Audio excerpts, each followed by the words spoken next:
Alright.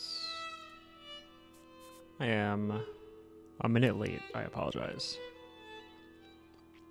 But, let's jump into this.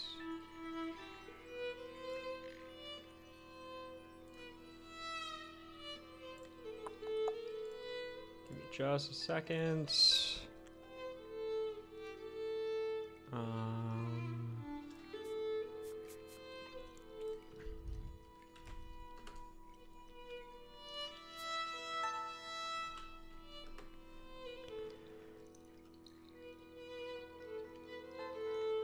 All right.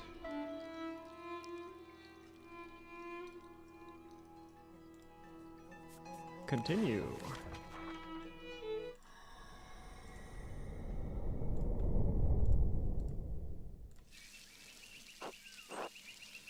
Okay. Funny. How's it going, Francesca? Why do astronomers hate vegetarian restaurants? They need something meatier.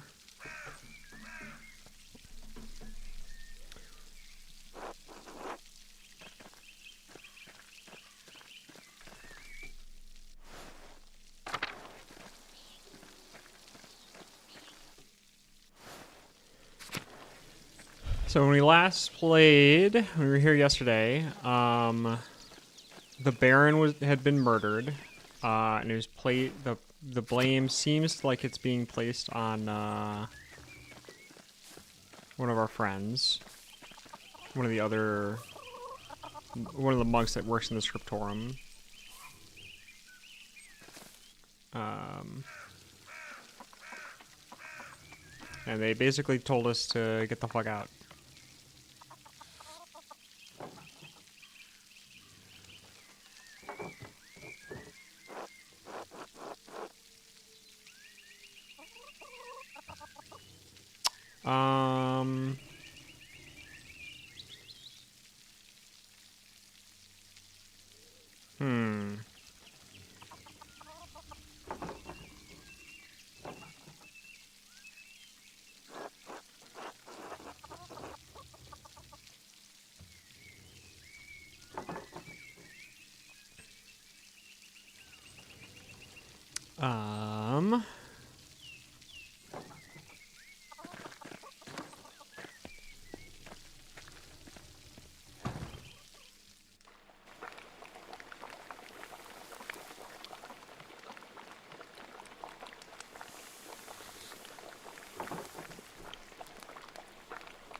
Go back to the workshop.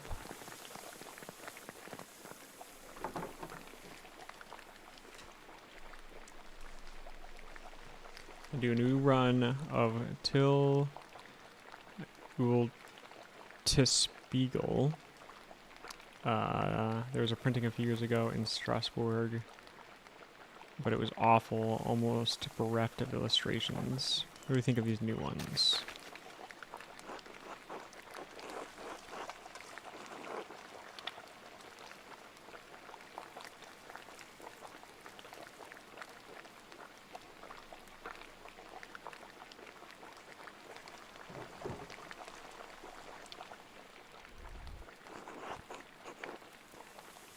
These are woodcuts. They are. The drawings were mine, but she did the block cuts. I've got enough talent to draw the designs, but only she can do the woodcuts and the type.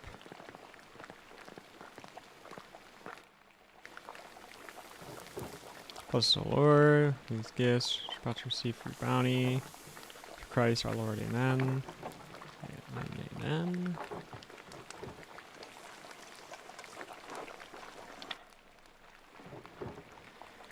And there's, what were the bells for at the Abbey? They were sounding for a long time. Everything Nolan Lorenz also was found murdered in the chapter house. God in heaven, he just rode by here yesterday. I also think it's worse. One of the elderly brothers I work with in the scriptorium, Piero, was accused of the crime. It's awful. Murder and Kisarao? How could a monk do such a thing? Sorry, Andreas. The Baron seemed like an interesting man. I know he's been a patron of the Abbey for years. How'd he die? Could it have been an accident? And does the Abbot really believe that Brother Piero killed him? You've always spoken of him in the kindest terms.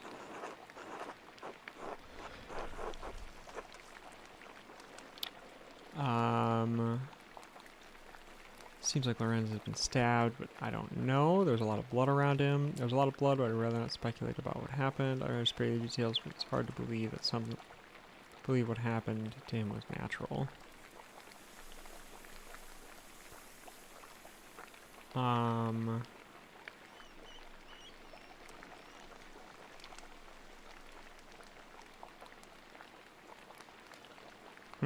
I definitely want to do one of the first two options.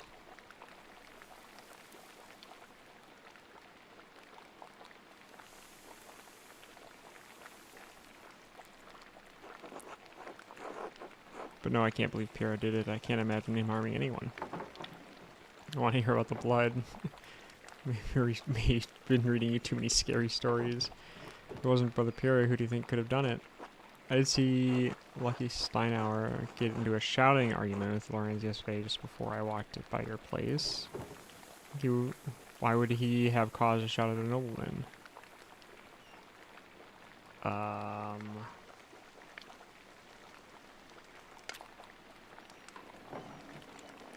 It's funny to me that they have you pick the order in which you eat your food. There's probably something else going on that you wouldn't know about, dear. What do you mean by that? I'm not one to trade gossip, but if you really want to know, talk to some of the other women in town. Or Mother Cecilia up at the Abbey.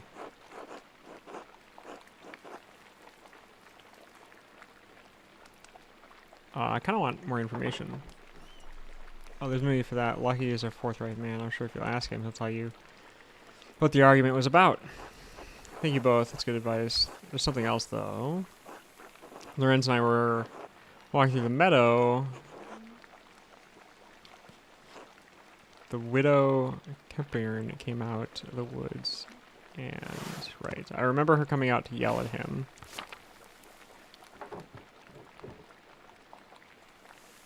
Well, she cursed him.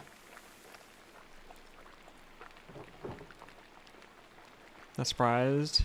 Attilia's late husband, Ranig, ran afoul of Lorenz on his last visit to Tassing. I don't remember the details, but Ranig died just last year, and Attilia hasn't been the same since.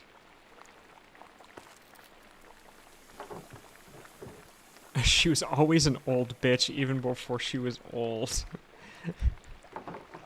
Klaus, that's enough.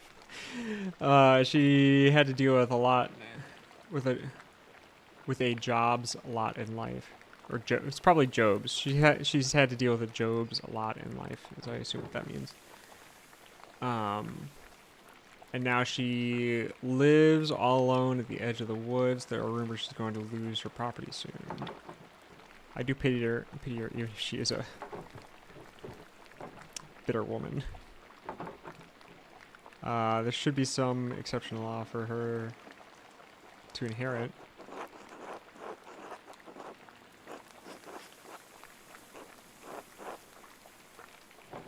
She did, in fact, wealthier than Ranig's anyway. If the land they lived on was part of her dowry, she may make a case to lay claim to it, or property of equal value. Well, are you a lawyer, Andreas? Enough about Attilia. Is there anyone else you think might have done it? I don't know if he has any intel, but Prior Ferenc has been acting strangely since the day Lorenz arrived. Jeez, I cannot talk. Perhaps an academic disagreement? I know they're both avid readers, both of classics and new works. On his last visit, the Baron bought a book on astronomy from me. I know the Prior has some similar interests. But would the Prior kill someone over a simple disagreement? It's not that outlandish. When I was in university, I saw men throw punches over small academic concerns. What is an opinion for some is a testament of faith for others and worth killing for. That may be so, but I've never seen that sort of anger in prior Frank. Not even when Juno was made abbot instead of him. I'm gonna look this up just so I know how to pronounce this.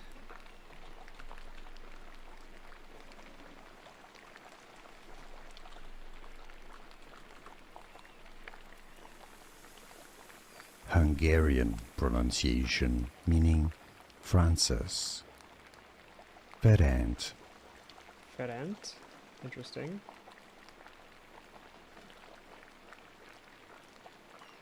Well, hopefully that's Ferenc.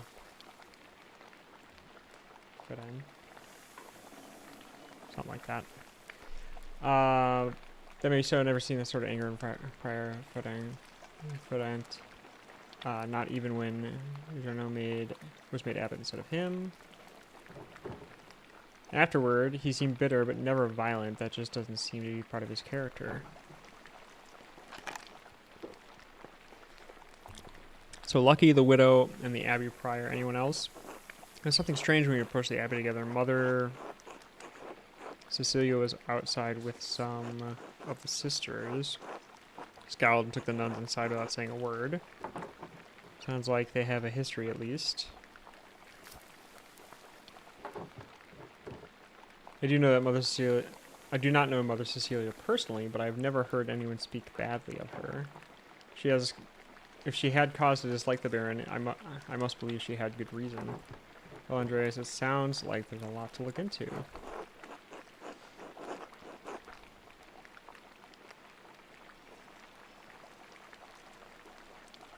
You're starting me as feeling overwhelmed. You're always welcome here, Andreas, anytime. We're told. You're especially welcome with this one.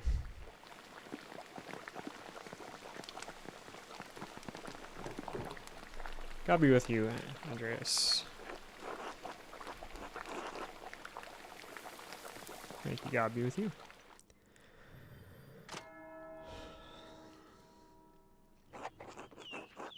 Does it say 2 days remain in the top? Several leads to follow. Where should I start?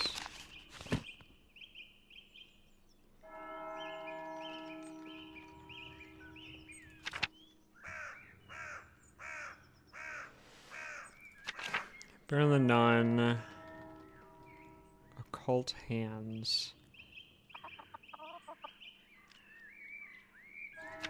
The Widow's Curse. Stonemason's Anger. The Archdeacon's Investigation.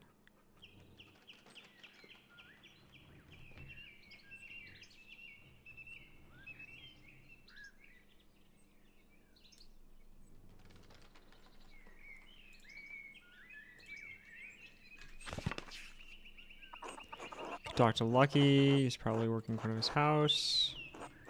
Widow lives south of here near France Bower. Prior Frenick is usually at the scriptorium, but I won't be able to talk to him until tomorrow.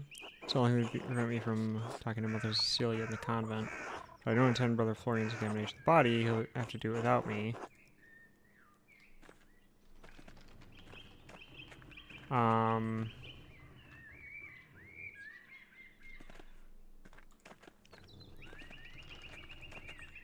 I can navigate with just the mouse. Okay.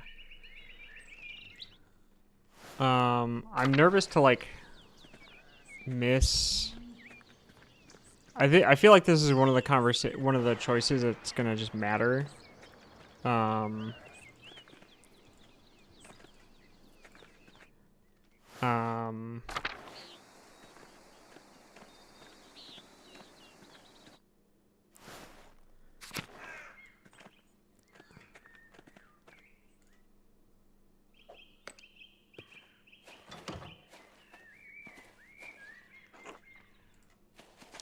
This way.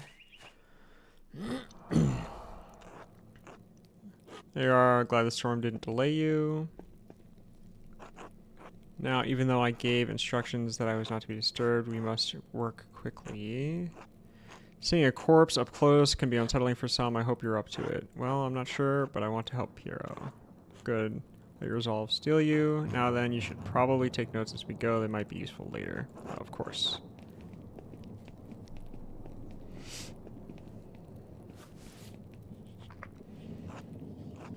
Begin by inspecting his interior, starting with the face and head. No visible wounds, no blemishes, teeth in good condition, nothing unusual.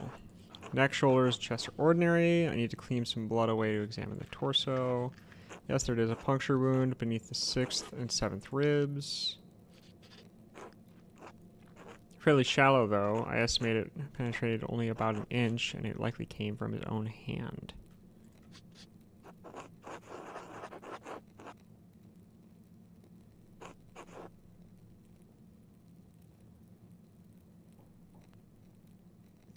Not this thing again. I'm not doing a Nuremberg inch or an Innsbruck inch. I think this is the more important question.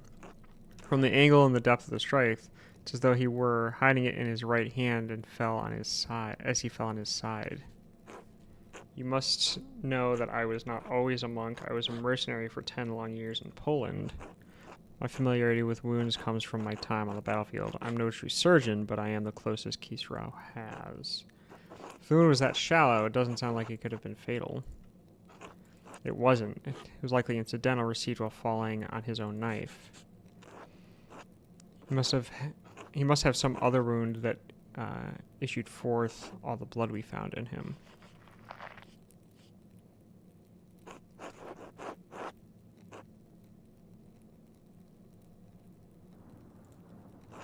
I don't know, I can't even speculate. All I can do is examine the body and hope that you can figure out the rest. Simply pointing out the implausibility of striking the fatal blow may not be enough to convince the Archdeacon.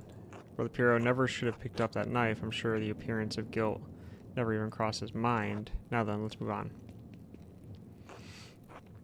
Well, there's a sore on his sex, probably from the French disease, which I think is...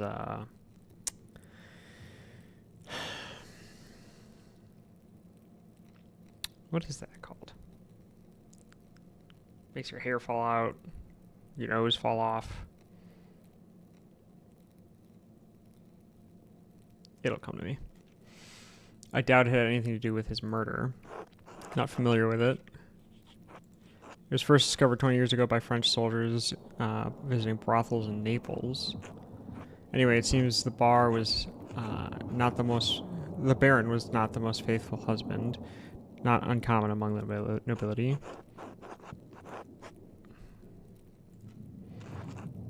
Moving down.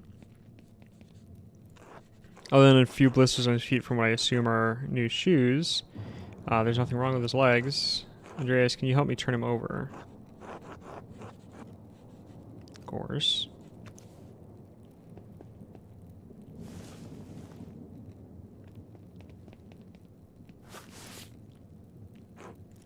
There's a slight irregularity in his spine, possibly from an old injury. I don't think it has anything to do with how he died, though.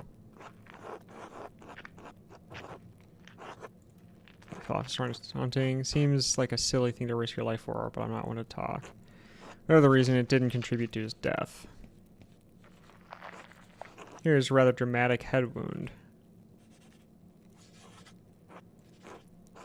Dark hair and the blood make it difficult to see, but this... quite something. I missed that. In my experience, I've never seen someone walk away from a head wound of this severity. The wound looks like it was caused by a single powerful blow from a blunt object, probably no more than 4 or 5 inches across. How can you tell? The skull is cracked in a single spot, and there is a clear impression of it in the skin around it. It would take extraordinary precision to hit the same spot twice unless the Baron was already dead. It's likely he didn't die immediately. How long could he have survived for? I've seen similar injuries in battle. The victims don't last more than a few minutes, but it's an agonizing death. Even so, he couldn't have wandered far from where the blow was first struck, so he may not have been attacked in the chapter house. He's either attacked in the chapter house or someplace in the immediate area.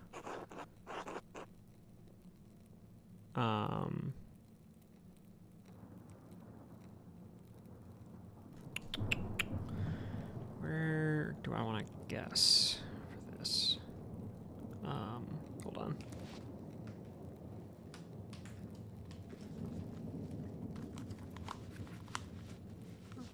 The wires on my headphones were twisted up and it was bugging me. Okay.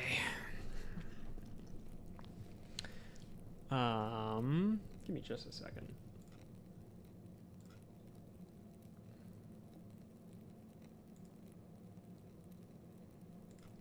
Just so that the text eventually fades.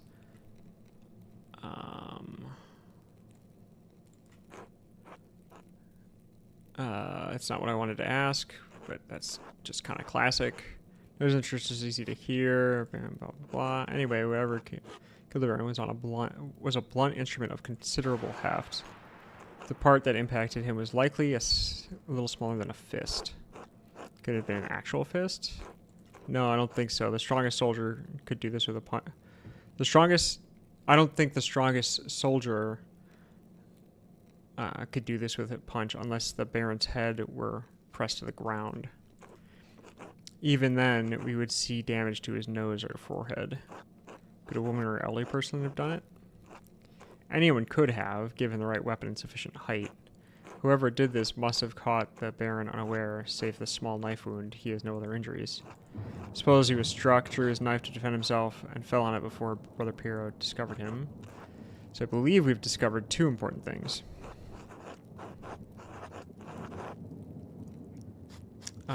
Either is this.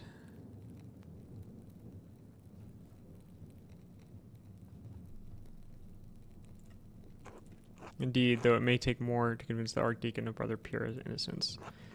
And we also know that the Baron was killed by a blow from a heavy, blunt object. Now you must find... Indeed. Now you just need to find what caused the blow and learn who struck it. Oh, there's another item of interest I found in the Baron's jacket, but didn't want to open it without you.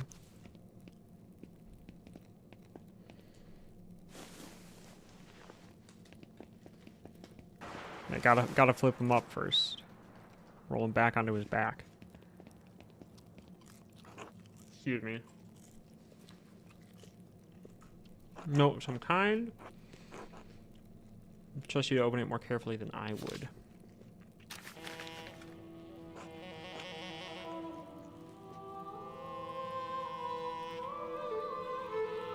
This is in German. The girl who died, and the innocent with her. Mad's chapter.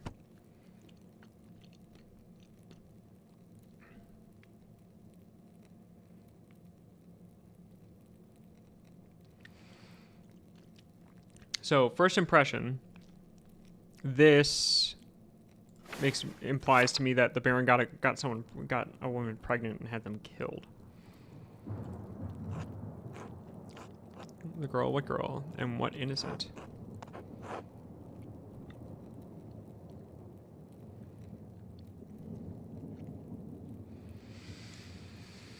In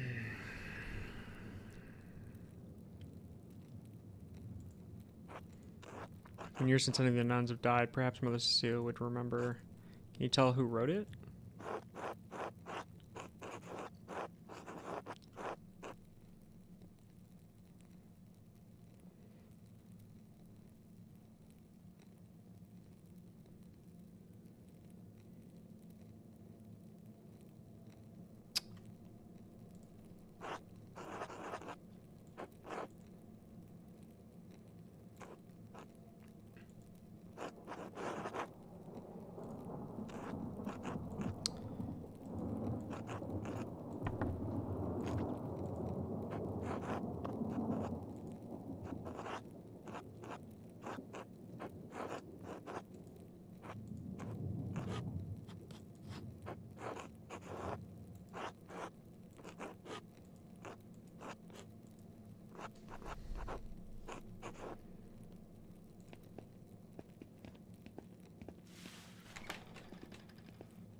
Fucking testy.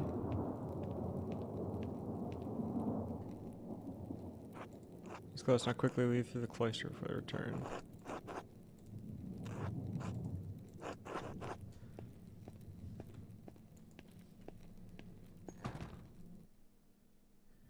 I'm super into this game.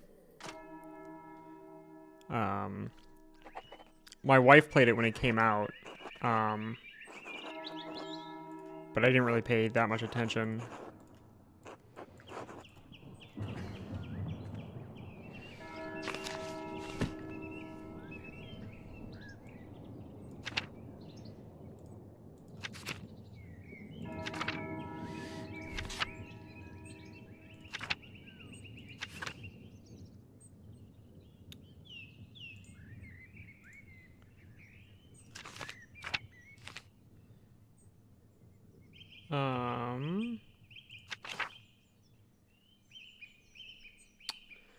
Who could I...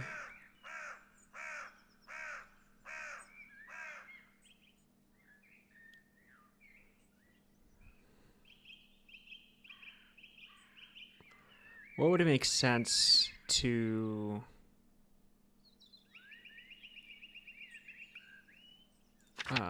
go and eat?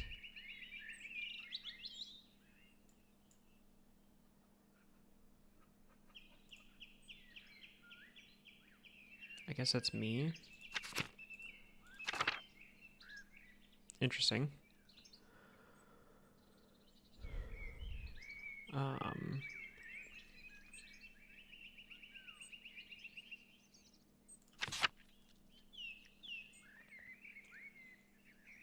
trying to think of who I want to talk to. What's next to Eurus? Oh, this is like my background stuff. Okay.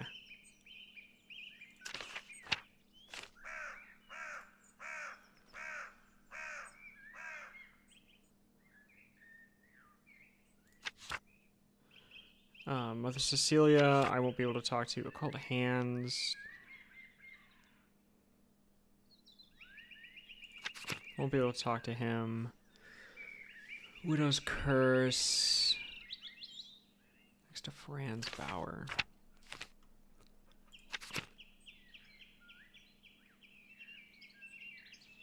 I could try going over here.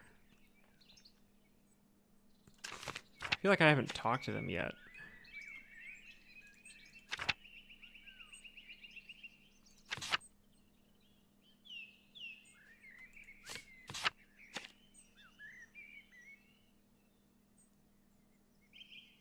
Oh my gosh, there's so many people here.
So we're in Alban Bakery.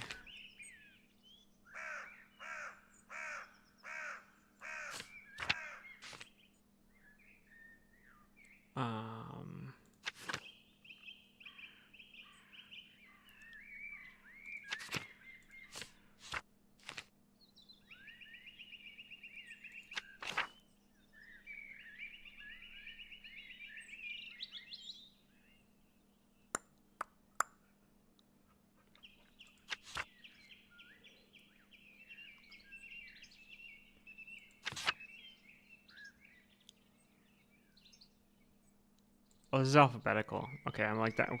Why is this organized the way that it is? I don't understand.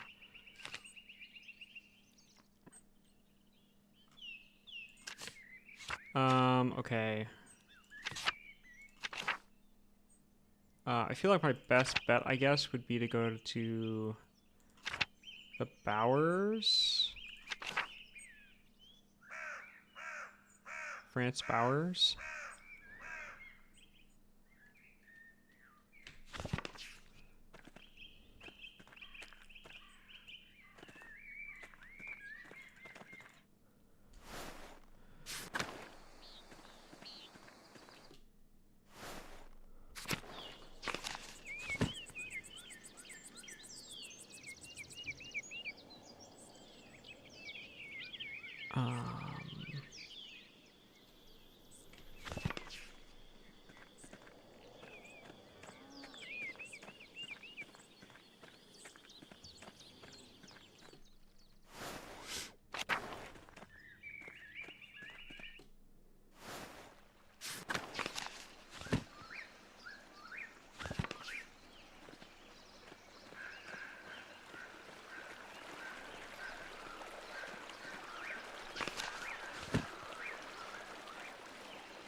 No, this isn't the right way.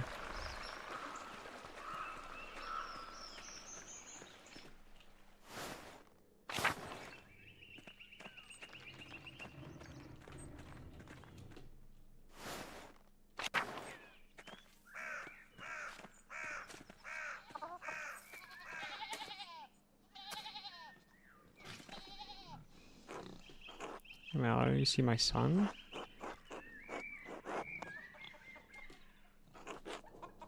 Fucking rat. That layabout was asleep when I went into the fields. Told his mother he was sick. Say anything to you, like where he was going? Told me to eat shit, actually. Must be his mother's influence. Sure shit didn't learn that behavior from me. See him again, will you tell Cat? Driving me crazy about it. Got her worried.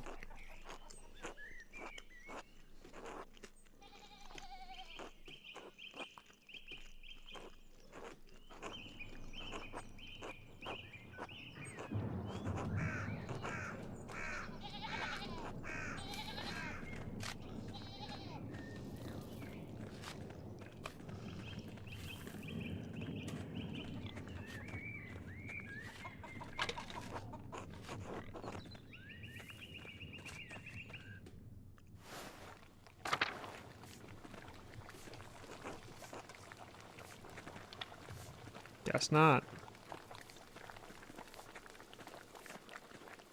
I'm not gonna just randomly take her shit.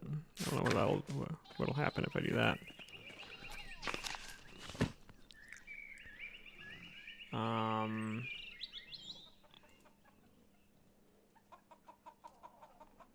That's a bust.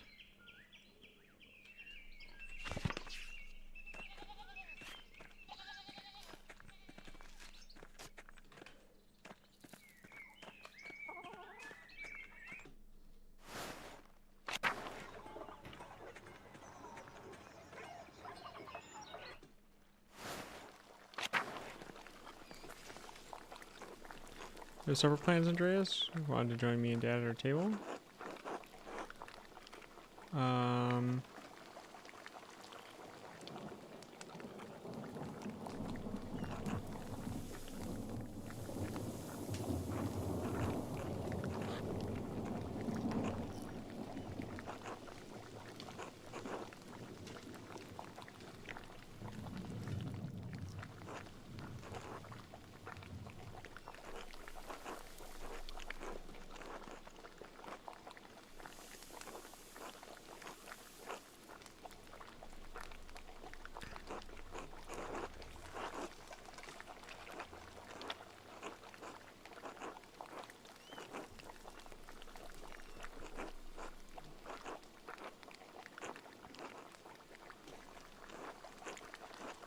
No, they have it breathing down my neck. Tell you he wants me to replace the roof on his house next.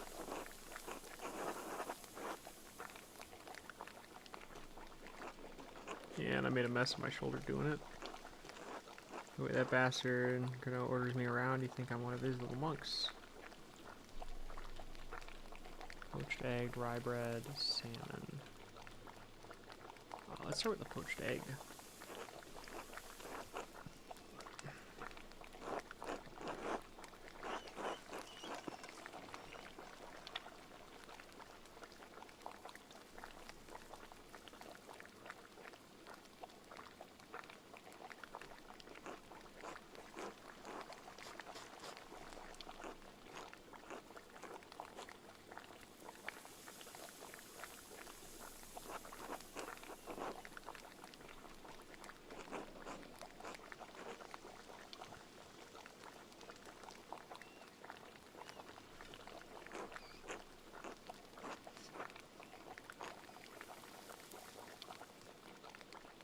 How much would it cost you to grind into flour?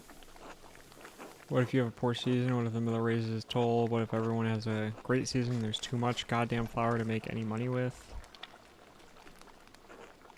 Farmers are at the mercy of the weather, the church, and the miller. Two of those are beyond their power to influence. The miller's just their neighbor. He sees them struggle, he should help them, but not Leonard Miller. He only takes more. Lord willing, Leonard will meet justice in this life or the next.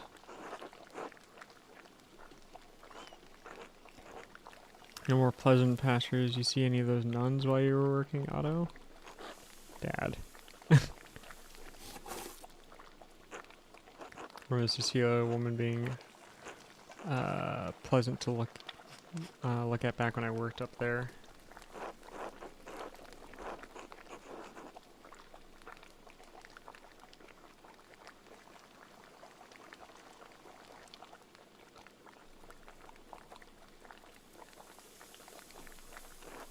I don't mean anything by it, just the eyes the Lord gave me and the way he intended me to use them. Other pretty sisters up there as well. Sometimes they catch the wrong man's eye. Shame what happened to that one a while back. Glad she came back though. What happened? Which sister? Sad story. Not a place to share, at least of all because we don't have the details. Well, Cecilia would know, not that she's likely to tell you. Handsome woman, Cecilia. But that big veil of hers is full of secrets. I'll have to talk to her. I think she knows something about the Baron's death. She keeps a keen eye over the Abbey, that's for certain. Not much happens there that she doesn't know about. Now, if you want to hear all the secrets, you should go to the spinning bee. I gaggle, you can hear them cackling from here. The what? Where the women spin wool. Talk to the Gertnans, the Johann Baurens, or Cat. They'll tell you when to come by. Hey son, I need to lay down. Why don't you say goodbye to your friend here? Sorry, Andreas, the old man needs his rest.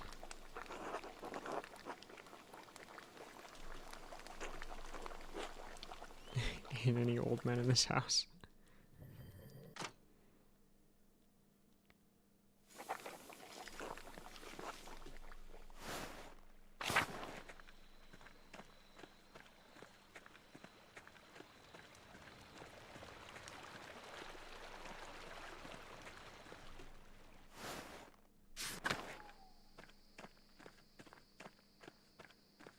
Well, they fixed the fence, or the wall.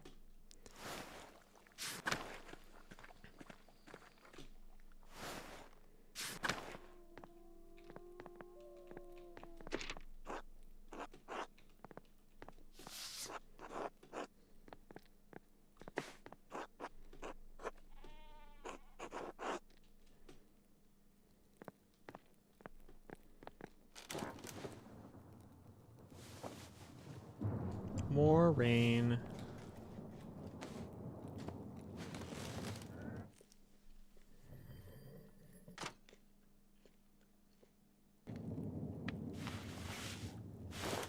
Yeah, what's up?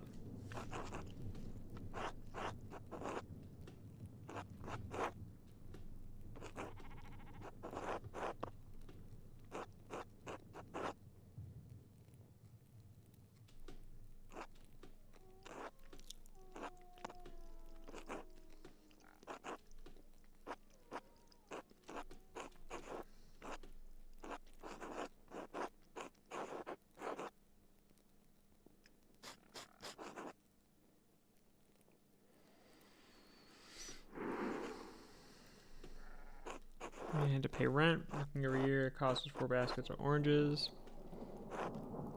It's in Italy. You don't even know what an orange is. Anyway, man's young daughter had the same color as yours, same as an orange. And the man didn't have enough oranges to pay the rent, so he put his daughter in the 4th basket. Covered with oranges, sent the basket to the king. King's servants found the little girl. King told her to raise her as a servant. Called her Arancetta, like a little orange.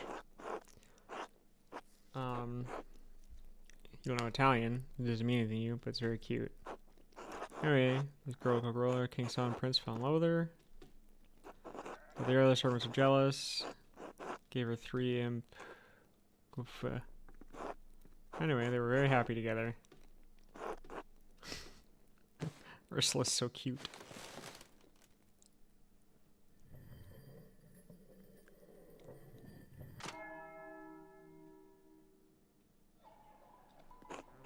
Back to work.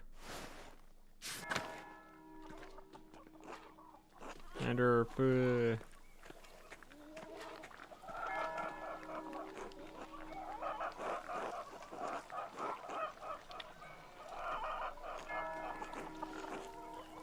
too much to do, not enough hours to do it all. Ain't that the truth?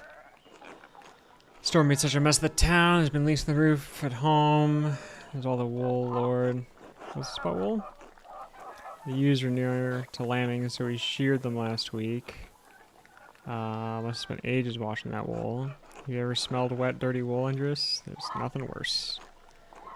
Now that it's clean, we've got to spin it, and that takes ages all its own. Lord, I don't know where I'll find the time. You won't be doing it all yourself. Sometimes I forget you're from Nuremberg, Andres. Clara, Hetty, Veronica, Kat, even little Ursula will be there. Though she makes mischief more than she helps. At least the work gets done. Work goes quickly with the women working together. Lively conversation helps pass the time. Sometimes we even get visitors. What kind of visitors? Sometimes men of town come by and say hello. Peter, George, perhaps even Otto.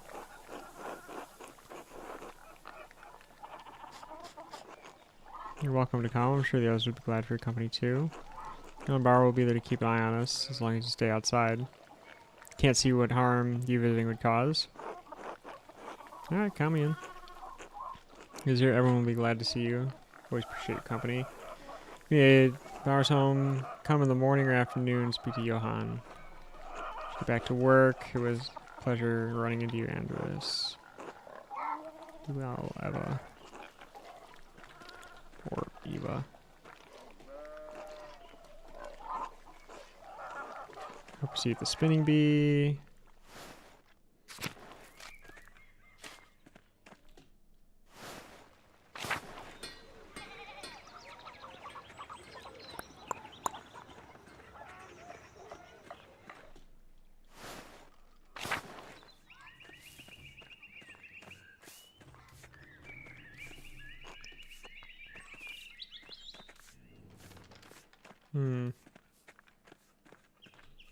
Nope.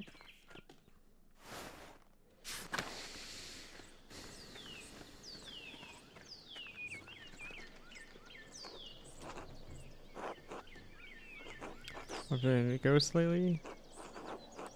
Not since we last spoke, but good. You ever seen a nicer view? Like sights like this in the cities I expect.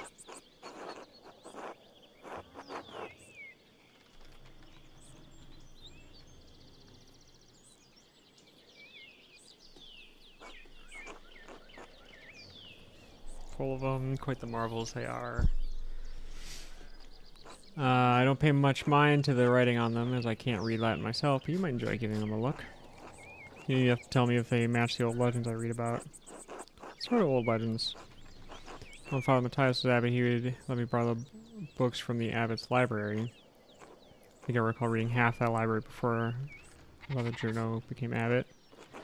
I think I read through half the library. Okay, so now his text has changed because we know he can read. He and Father Thomas are strict about which books be allowed to read. Books should glorify God, they say. not discuss the old pagan ways. Still, the accounts of the Romans and tasking are my favorite. That old book talked about how the Roman knight Gaius Metellus defeated the Redi, I think it was.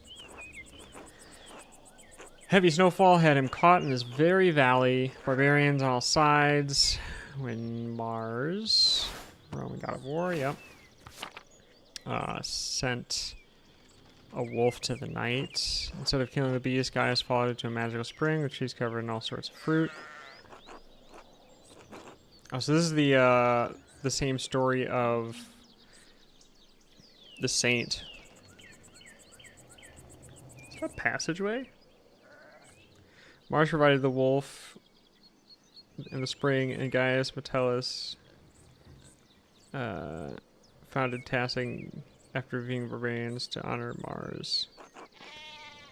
That's where all this came from. Sounds like the story Brother Matthew told me about Saint Moritz. About the Roman god, of course. Hadn't thought of that. Both were snowed in the valley, weren't they? And saved near a spring. Wonder if it's the same story. Oh, I don't know about all that, Master Mailer. A lot of stories get mixed up over the years. You're not wrong. Might all be fable, but I enjoy the story all the same. Nice to feel you connected to those who came before you, even if it's only by the land you live on. Last words feel the same. Been good chatting, Master Mailer, but I better get off to something. I'll let you know if or let me know if you find any particularly good books in that library, alright? Till later, Till.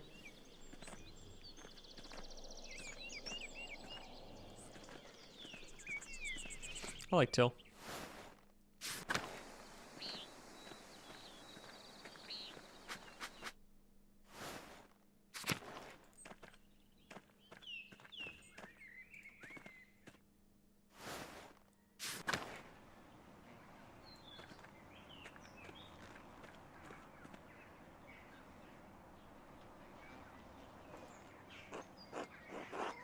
Silva's blowing blade not normal. I think Sister Matilda uses it in the garden. Should ask her about it. Gertrude dries and stores all of her herbs here. Oh yeah, pet the cat. Game's so good. No dogs to pet yet, but just showing garden well tended. The petaled cinquefoil grows so easily when it grows so easily. Some consider it a weed. Got it. It's like I have so much woundwort naturally growing. I had to buy it back in Nuremberg.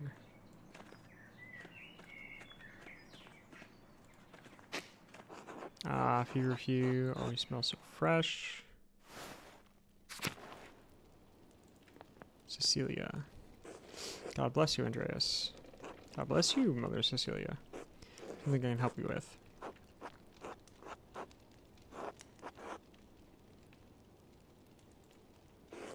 What concern is yours?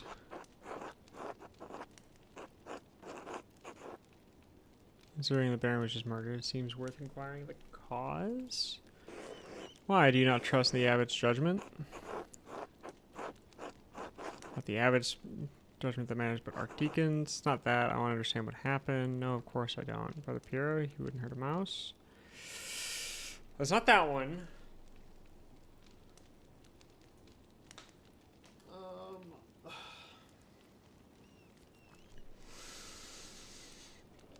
I'm so tempted to take this just because, like, it's a special dialogue option.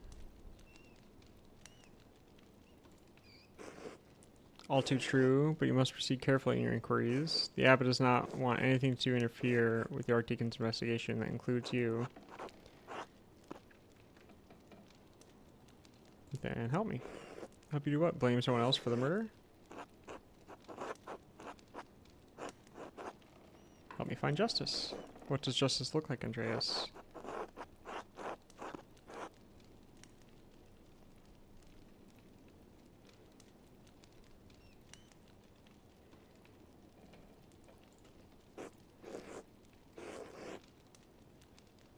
Urno Thrasymachus. Nature of justice. Debated with Socrates on the nature of justice in Plato's Republic. Someone will die for this murder, Andreas. If it is Brother Piero, it will. If it's not Brother Piero, it will be someone else. The killing of a powerful noble cannot go unpunished, especially while he was under the protection of the abbot. Help me find who did it before the Archdeacon arrives. I am simply a nun. Why do you think I can help you? What happened to the Abbey better than anyone? I saw you react when the Baron arrived. You must know something about what's going on.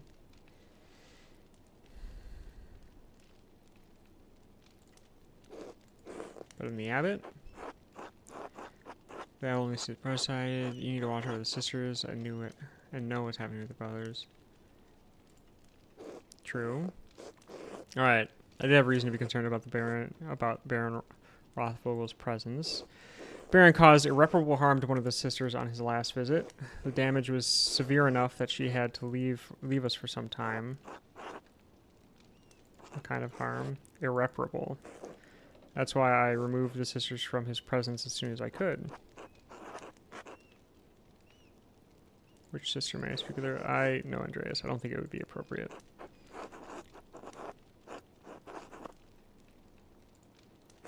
I understand this is less information than you likely wanted, but I do think I can tell you. But I do not think I can tell you anything more in good conscience.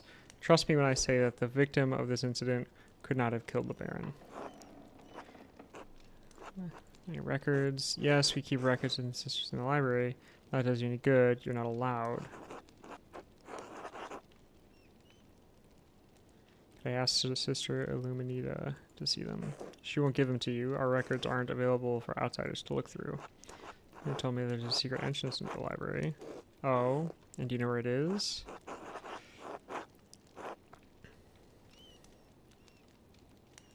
Not yet.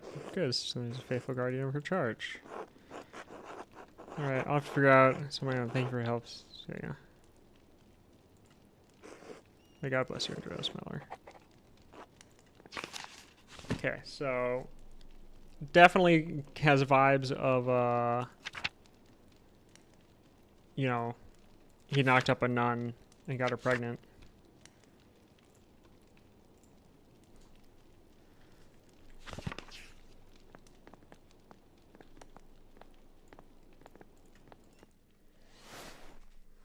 Okay,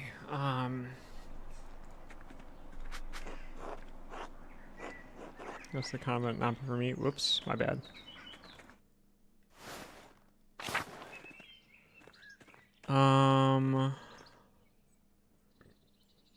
Shrine?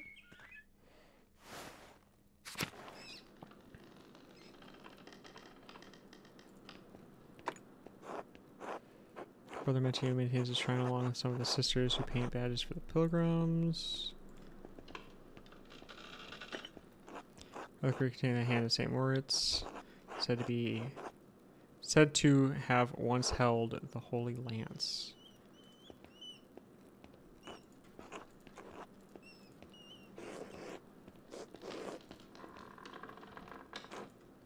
Master Mallory? Yes, it's me, sister. Do you think Brother Piero really murdered the Baron? Do you? I don't know what to think. It says the devil sometimes enters men and makes them do terrible things.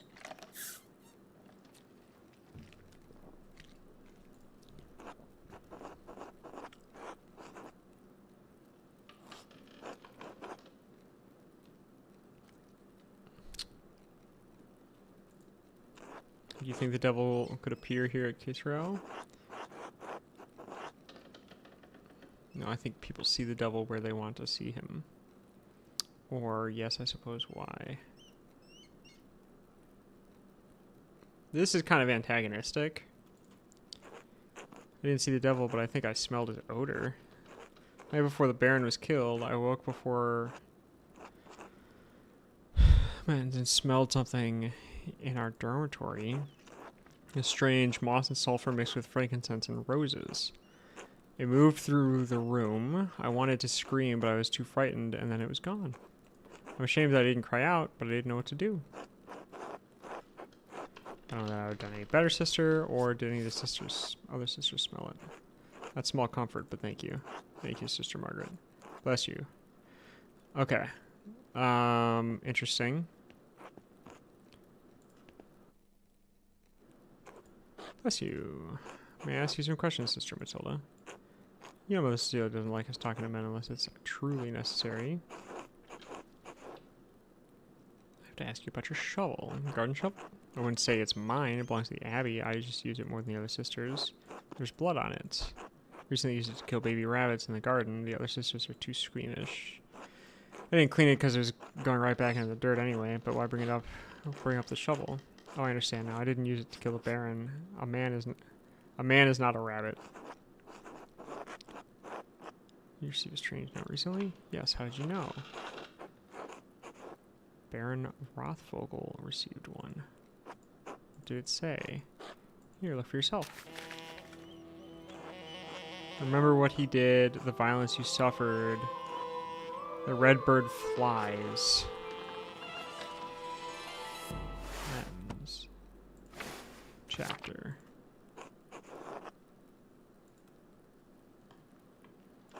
Found in my bed in the nun's dormitory. You can keep it if you'd like. Bed? Who could have put it there? The only people allowed in there are beyond the gardener's sisters. I can't imagine any of them making this. But the Sicilian sister Illuminata. God, have beautiful handwriting, but both of them have been so kind to me. Thank you for your time, sister. Bless you. Okay. Alright, so she has a reason for this to be covered in blood. But she also received a note about whatever his name is. So, first inkling is that he knocked her up. But she's, you know, being quiet about it, which is fine.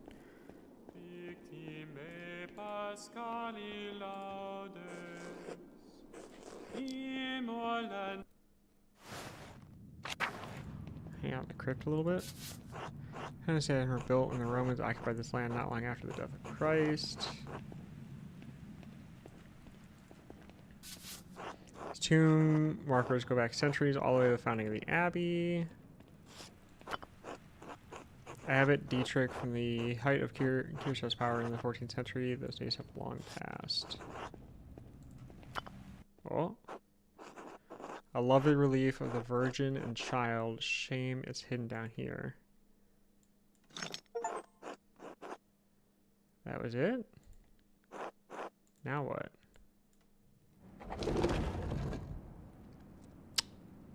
Oh. She's maybe in the library now. I need to wait until Compline. Last hour corresponding to 8 p.m. Power of Christ compels you? Maybe.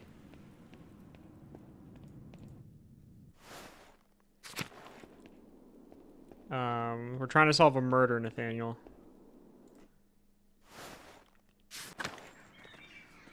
I don't know if you watched yesterday any of this.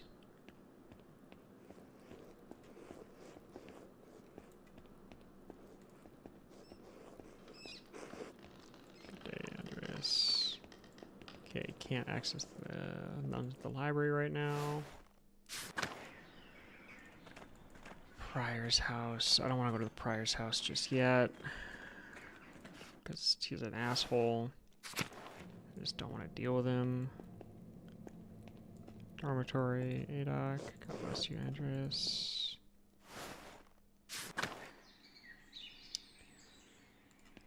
Sabat.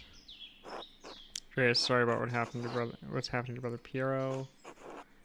I don't know him well, but I find it hard to believe he could have killed the Baron.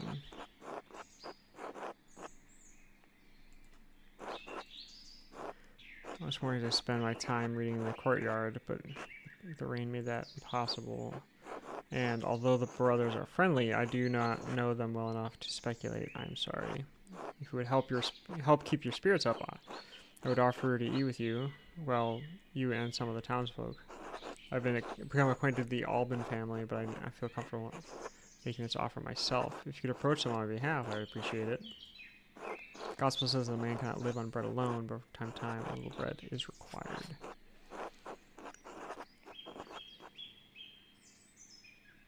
You can continue looking at the Baron's murder, perhaps later. Of course, I understand. God give you health. Until later. There wasn't an option to just, like, not kind of brush him off there, unfortunately. So I do feel a little bad about that, but... Your brothers eat their meals is where the lector reads to them.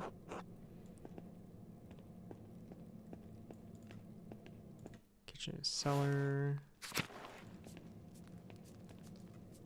No, don't want to go to the cloister. Lucas. Sorry, Andreas, I can't let you down here. Brother Juno doesn't want anyone talking about the beer before the air ticket arrives. I know.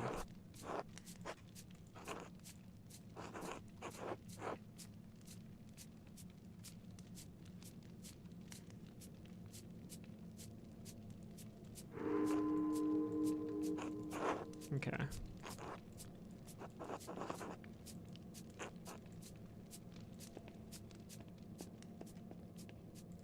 Let's go to the garden, I guess. See what's going on over here.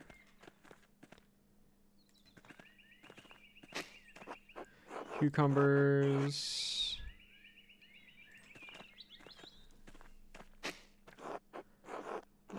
Peas.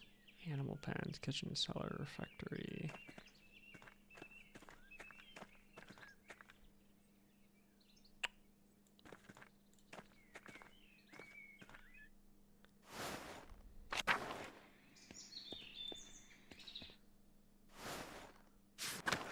Anything going on in the courtyard here? Not that I can see.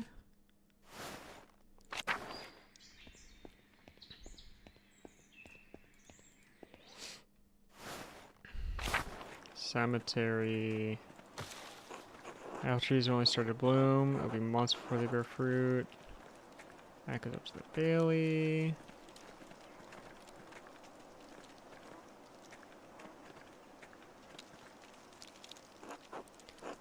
Beauregard has been dead quite some time. Why is his grave disturbed? Interesting. Honor to the founder of the Abbey. It's fairly recent. The funds were donated by her descendants. I guess check out the animal pens. Summoning the powers of Sherlock Holmes and Poirot to assist. That'd be nice. Volkbert. Abattoir.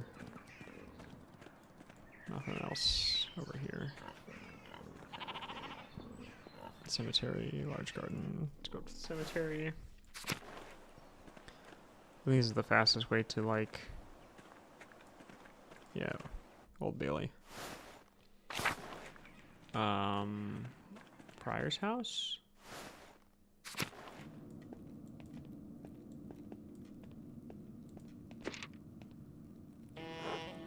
Someone was in a hurry to get rid of his parchments. Smells recent, probably wasn't burned more than a day ago. Burned note. What's this, an Avolvel? God damn. I've seen these before in astronomy and medical tracks. What's this one for? 2 wheels. Top one is Greek letters and holes cut out to reveal Latin letters underneath. And the outer edge of the lower wheel is divided into 4 sections, each bearing an elemental symbol.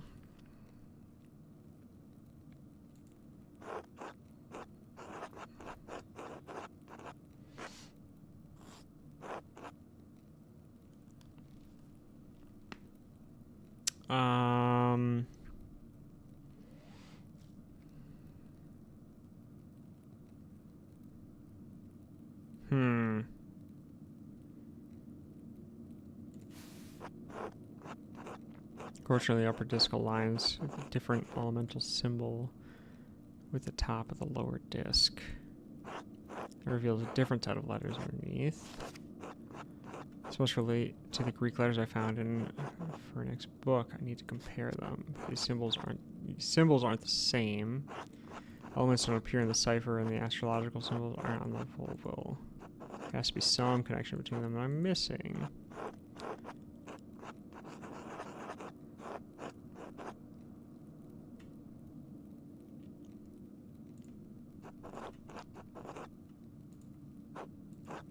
If all else fails, perhaps I could ask Werner Stoltz, who lives north of the Commons. I have a sense he doesn't like me much, but find a way to get the information out of him.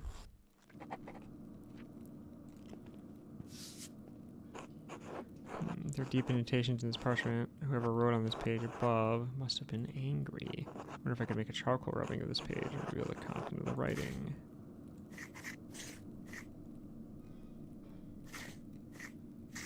Well, that's fun.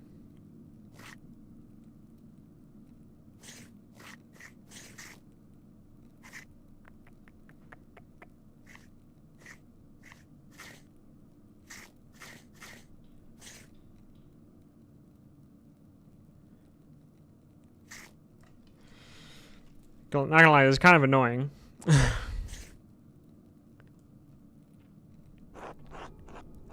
Letters to the Baron from Frank. The god Lawrence is blackmailing Frank to get him to perform some kind of occult ritual. It's one thing to read books on magic, but few are foolish enough to try to attempt actual practice. It's written in them.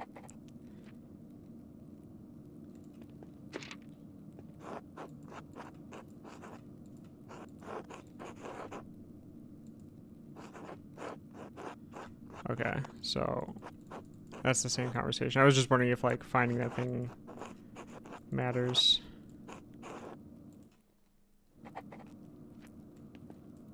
Okay, Old Bailey.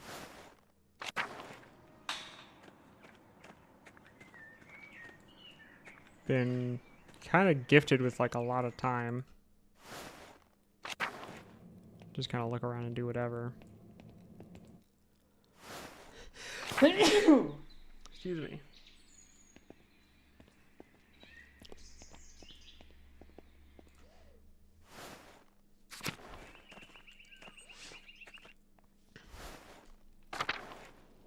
Oh, what's Frank here? Andreas, what an awful time, awful time. A baron murdered and throughout these are dark days indeed. But the Puro, I admit, I would have never thought him the type. What could have possessed him?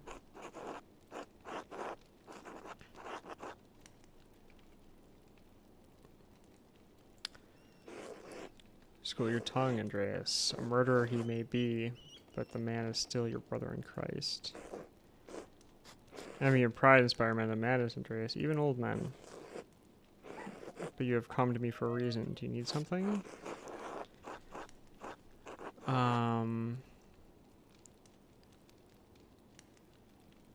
Bless you, thank you.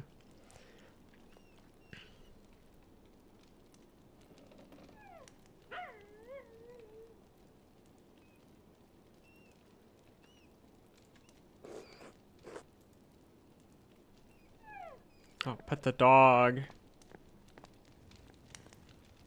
Gotta pet the dog. Good.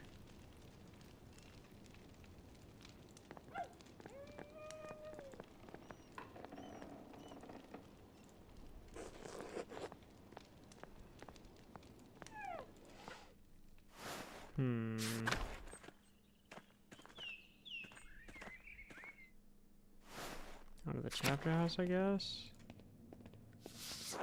There's a death mural. Father Matthias had it painted a few years before his death. It's beautiful. An artistic allegory of the constancy of death. Illustrations often feature people from every station of society communicate the death and claims everyone from peasant to emperor.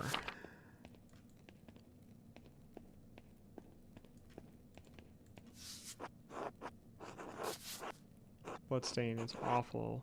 Must not have been left by the Baron before he died. It must have been left by the Baron before he died, but how?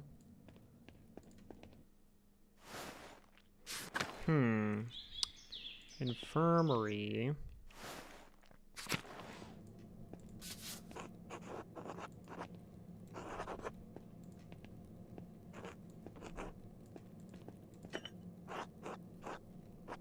Take the dog with you? I wish. Made by Agnes. Some help from Sister Gertrude.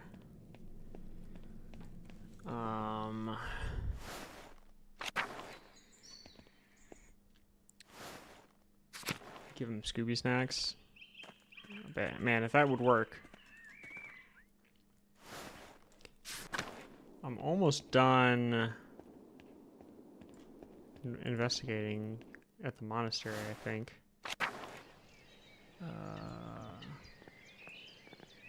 Nothing up here to look at, really. At least it doesn't appear that way.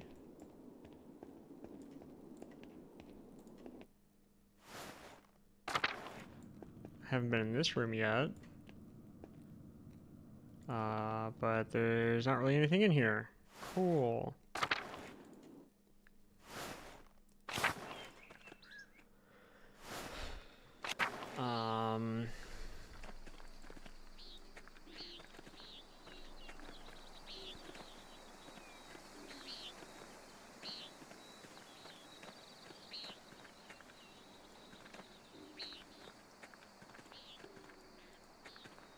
Guest house. Oh. More dog.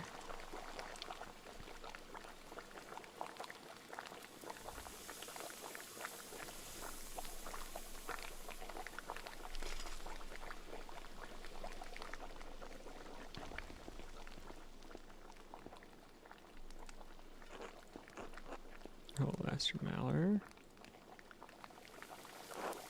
Is this a letter to the Baron from Prior Frennick?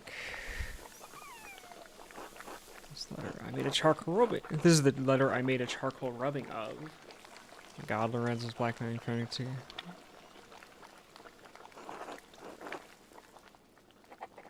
Interesting.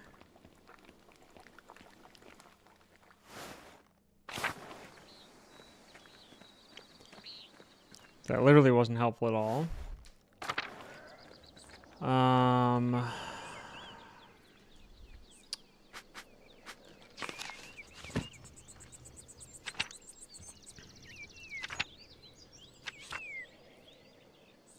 Okay.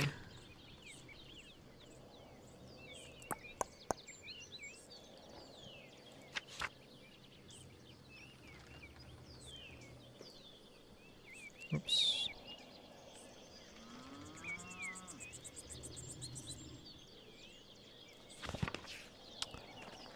Okay.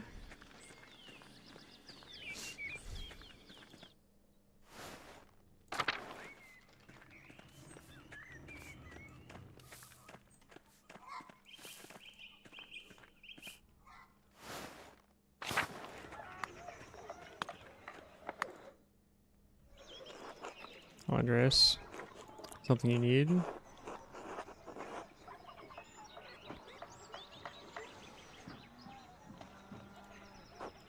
This will be a question about Baron Roth. Well, why not? I don't want to. You're a grown man. That should be reason enough for you. Saw you shouting at the Baron when you arrived in Tassing. What was it about? Get through your pebble stuffed head. I'm not talking about Rothful.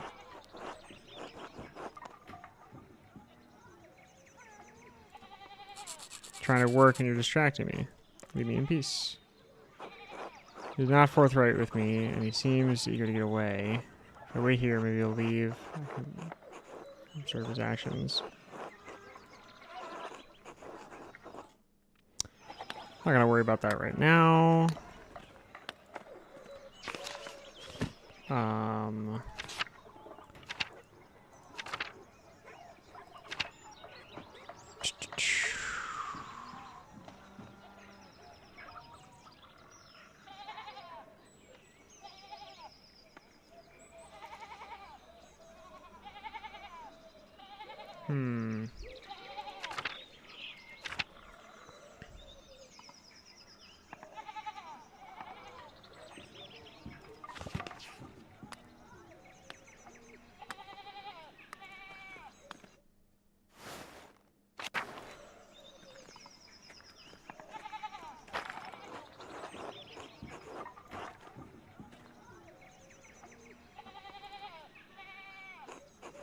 The artist from Nuremberg.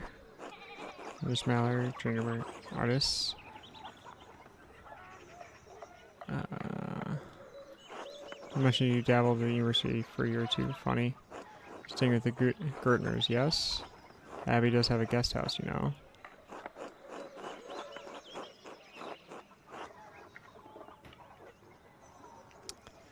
Good gracious people, rather stay in town. Abby's too rigid for my space. Master, I were master. Gertner's guest bedroom better suits my finances. Assumed you're a man of means. You would give that impression vaguely. God, I fucking hate this guy. Hardly destitute, but I'm no lord either. That much is obvious. In any case, you speak like an educated man. Can't be as dull as the rest of the people around here.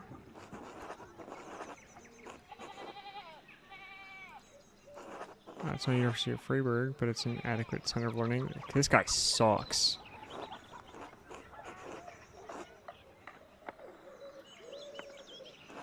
So I just found out the university man here in Tassing. Farmers don't know aren't known for stimulating conversation.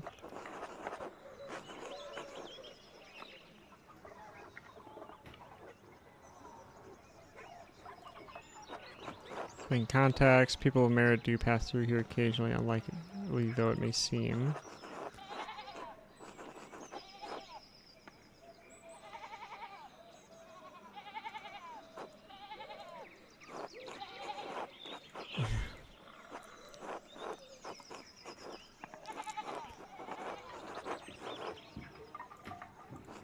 This book might be worth my time. I recommend you don't linger here either, Mallard. Or you'll soon find yourself trapped in a marriage to a mouse-faced girl with dirt under her nails. Last audio girl wait. No, that's not what I wanted. What are you targeting my doorstep for? You should be sprinting out of these mountains. Yes.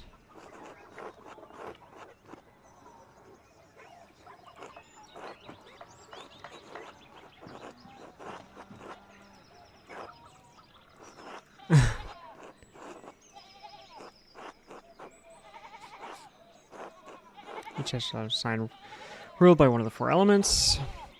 Here's the signs: fire, Pisces, air, Gemini, Libra, Aquarius. Here's the power, your trivium, education. What signs can you infer are ruled by Earth?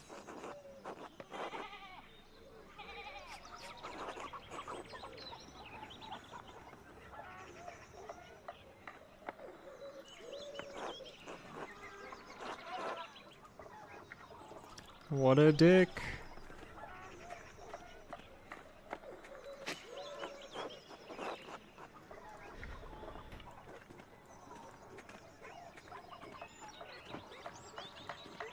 That guy sucks.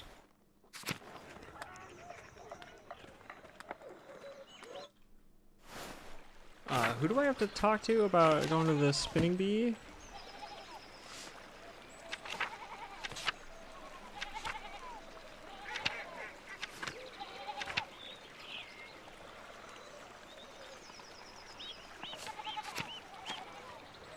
There we go. No, spinning bee. Anybody's spin wool with them, sharing a little gossip. Could learn something about who may have wanted to kill Lorenz. The women meet at Johann Bauer's house just off the commons.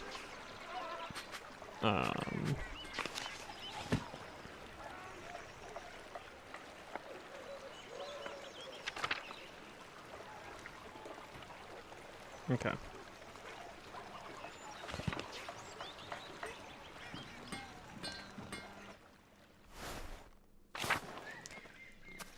Okay.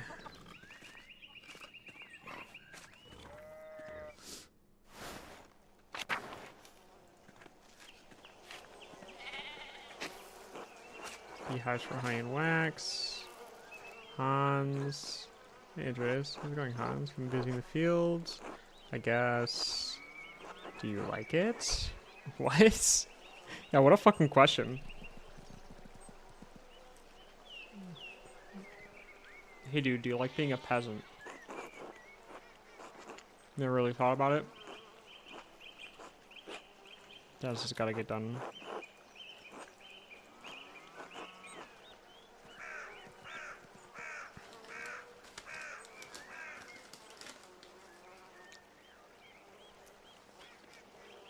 Alright.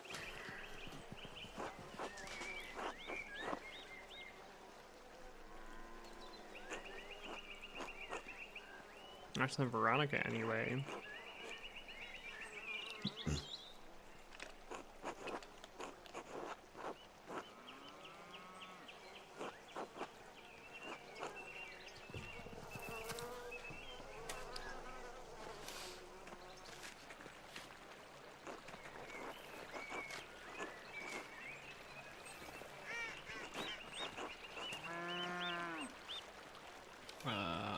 Okay.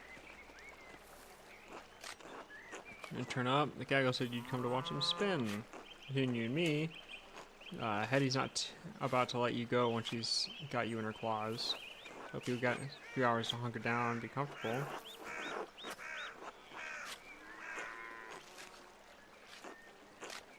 Can't let you go inside among the unmarried girls, being unmarried yourself, but you're welcome to watch through one of the windows.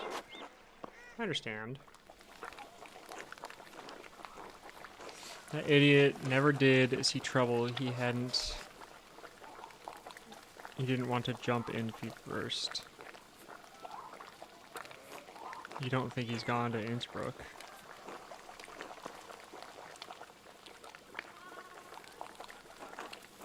Just my cousin Martin. So Martin's still missing, it sounds like.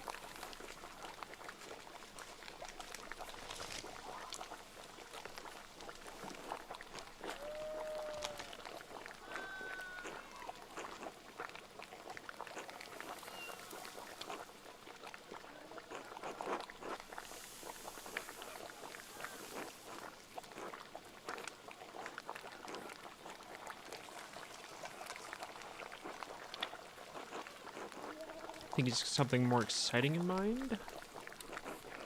Big world, perhaps he intends to explore it or escape.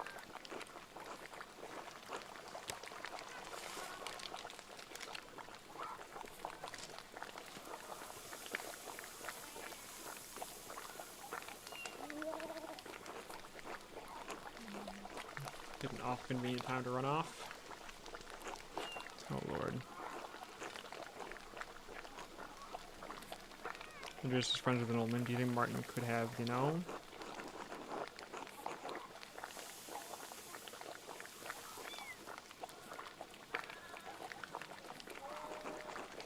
Not a place to say. Martin is a nasty little habit.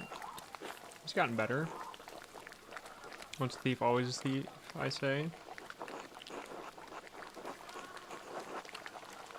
Saw Martin running away from the Abbey the morning Lawrence was killed. Martin might be a thief, but I don't think he's a murderer. He's a coward at heart. Think it takes a brave man to commit murder? Not a brave man, but a bold one, and Martin is not that.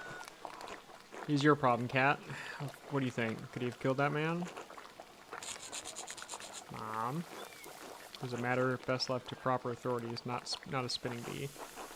Imagine being tried by a gaggle of peasant women. That's unkind, Johann. It's the truth, isn't it? Doesn't matter if it hurts your feelings.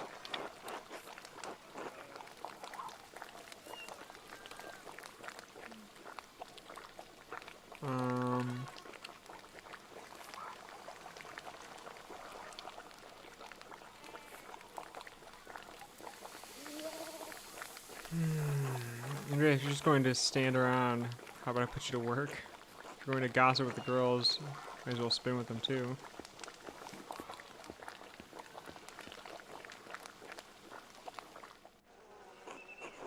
How does this work? Graft wool from the distaff and twist it tight, then spin the tight yarn onto the spindle. Once there's enough yarn on the spindle, collect it at the bottom and begin again. Draft, twist, spin, collect, repeat. You'll figure it out.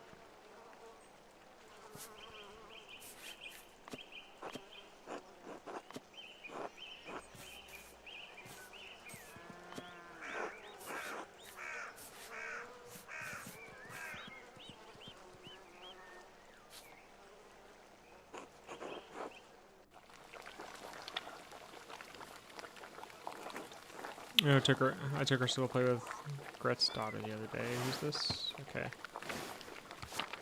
And there was a strange man in the bakery. Is he polite to you? I can't believe Ulrich would stand for anything less. He was very reserved, dark-skinned, quite tall, and wearing a tunic. He liked the rye bread, I remember. Here's a man, am I just not hearing this? I believe he's staying in the Abbey. Must be Brother Sabat.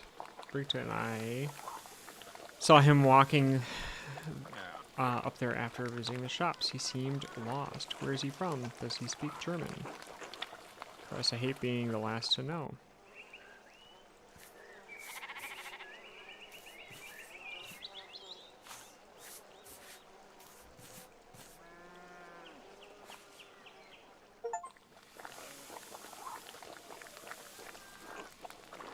You know, I saw Big George talking to that nun again. The young one. Who can blame him? Damn it, Johan. He knows she's trouble. I told him to stay away. She's very pretty, isn't she? In a mean way. Pretty perhaps, but a nun all the same. He knows better. Who has ever stopped Big George from doing anything? We have plenty of pretty girls here in town. Veronica's not half bad. Mom. Might give Andreas any ideas, huh?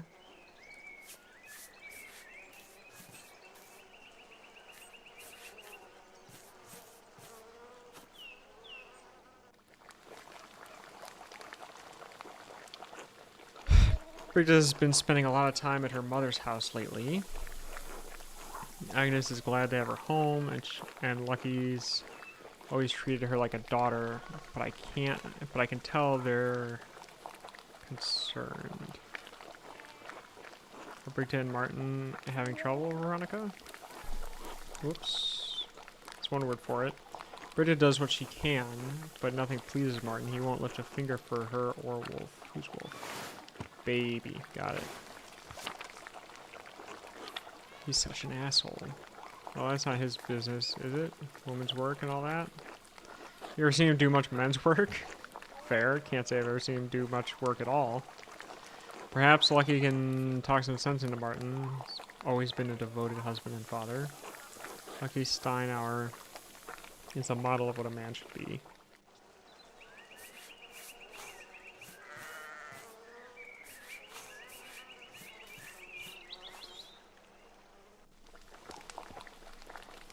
Hey, Otto. Is everyone behaving themselves in here? Oh, it's you. Afternoon, Otto. Come see anyone special? Hello, Otto. Good to see you. I heard laughter from the road and knew you all had to be up to no good in here. And look, there's Andreas. Have you been minding your manners? Old Johan here is a real stickler for propriety. I've been mostly listening, actually. I think this woman knows just about everything that happened in Tassing. My head, he's got a little birdies up in every eve. Are you calling me a gossip? Are you pretending not to be one? You learned a little bit honest work, you could get a family for yourself.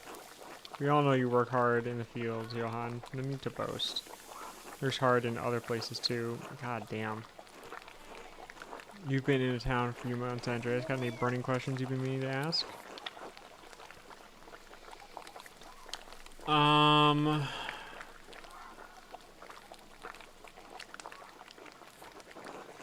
absolutely started raising taxes.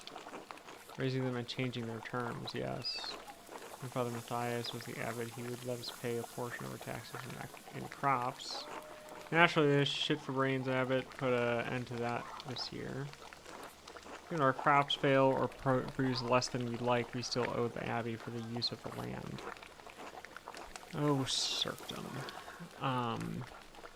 Doesn't make any sense. How can you raise our taxes when the price for our grain does not rise too? Where does he think the money comes from? He doesn't think about it. He doesn't think about the common folk at all. If it's not his abbey, it's not his problem.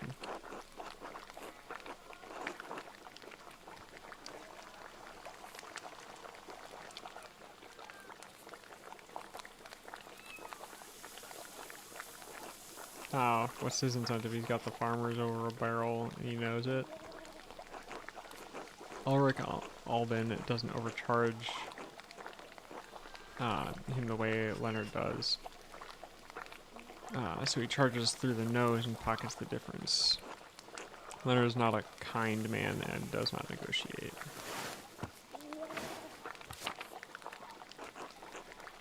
He might if you carry a lot of debt, but his bargains are cruel.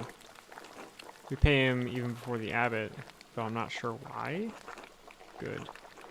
I have nothing Christian to say about Leonard Miller, so I will say nothing at all. Except that I hope he falls to a fast-moving river during a flood and dashes his brains on the rocks. Jesus Christ, Teddy. Yeah, for real. Can we talk about something else? Come on, Andrea. Sure you got better questions than that.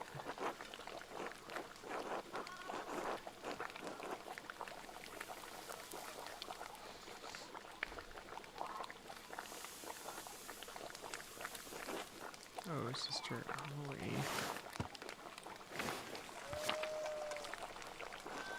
You know her, Veronica? We're not dear friends or anything, but sometimes she has these fits, you know. And if Father Thomas isn't there and I have time, I'll wait with her until he arrives. Since when? I didn't know anything about this. Here I thought you were just adored the church building. You're so funny, Veronica.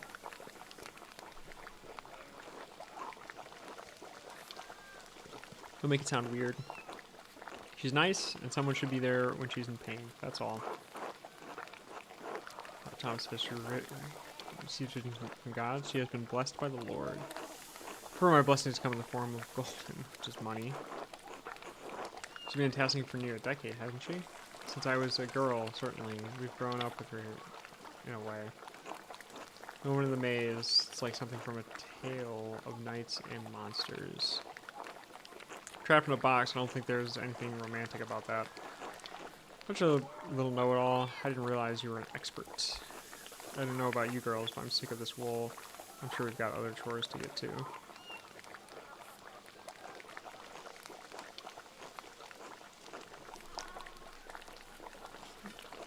I'm glad to have that over with. Now I don't have to think about wool for a whole year. Having such a nice time. I certainly learned a lot. Care for an escort home, Eva. Like that, yes. Expect everyone will be on their best behavior going home. They always are. Johann, please. Andreas, I'll see you home for supper.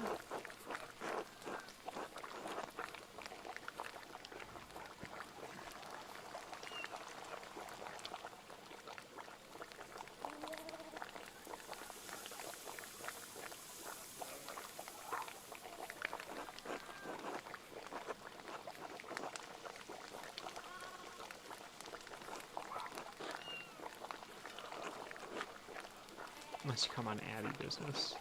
Don't threaten him with a good time, Johann.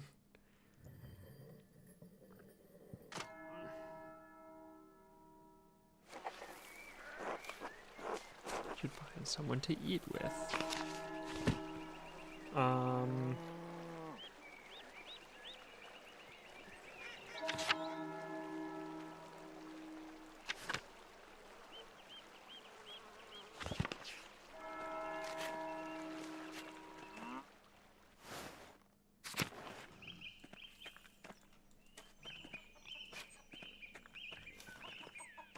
See if Attilia will talk to me.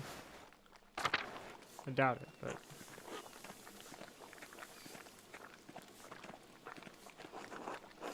Nice cane.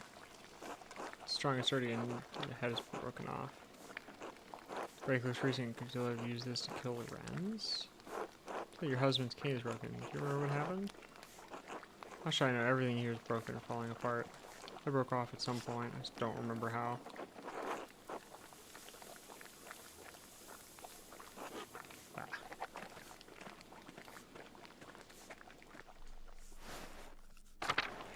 Interesting.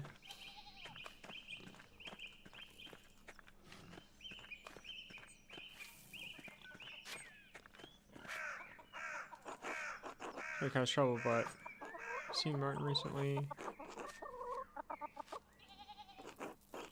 He was gone. Saw him Thursday morning. Ran through the meadow while I was on my way to the Abbey at Prime. But he said he was sick. What are you doing in the meadow? He hardly ever goes out there. Always makes him sneeze. Seems like he's running from the Abbey. What do you ask? He's making poor decisions, like stealing. Rothbell's manservant believes Martin stole some of the Lord's rings. Lord have mercy. Just be where he's gone to sell them. Martin, how could you? Like we were to have gone. Last time we ran off, it was to Innsbruck. I don't know. He could be anywhere. What if he's attacked on the road? I'm sure he'll be alright. Pray to God you're right.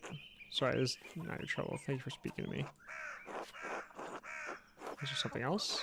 I don't want to impose, but if you're in too much trouble, let me know if you see Martin. So worried for him. Of course. I'm gonna text you, would you care to join us for a meal? Where else would I eat?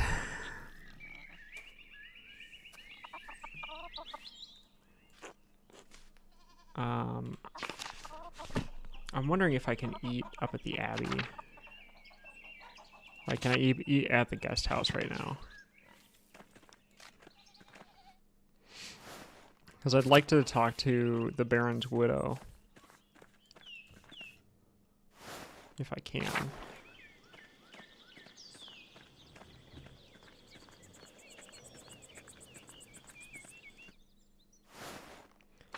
And it might be a good excuse for chatting with her.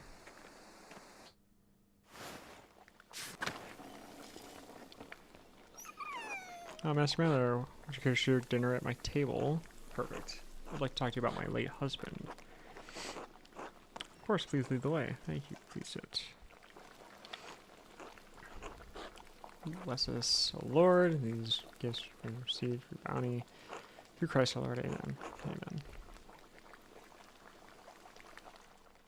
I find myself rather out of place here without the comfort of the Baron.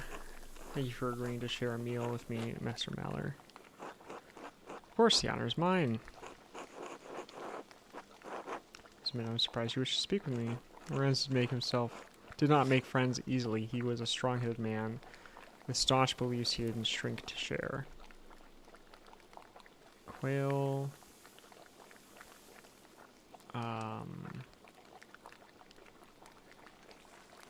Let's start with the quail, I guess. When I was told he'd found some manner of friendship with an artist, well, I was curious. Comforted to know he found fellowship here at this most unusual abbey. Not that there's much comfort to be found in these cold and dreary alpine towns. Lawrence and I had meant to make a tour of them before returning home to Worms, but, well, return we shall. Sorry, was just the first of many, I'm afraid. Are you married yourself, Master Mallor?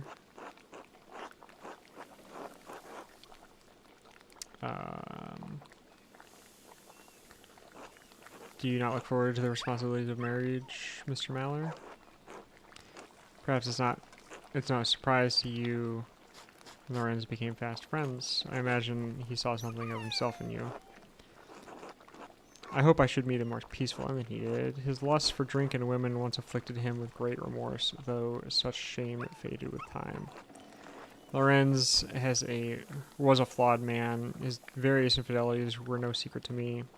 But are we not all flawed before Christ? I loved him as a wife should properly love her husband, but I should not say that we were friends. I only hope his appetites were not what led to his end. I've been searching for the answer to that quandary myself. Were you and Lorenz so close that you would trouble yourself so?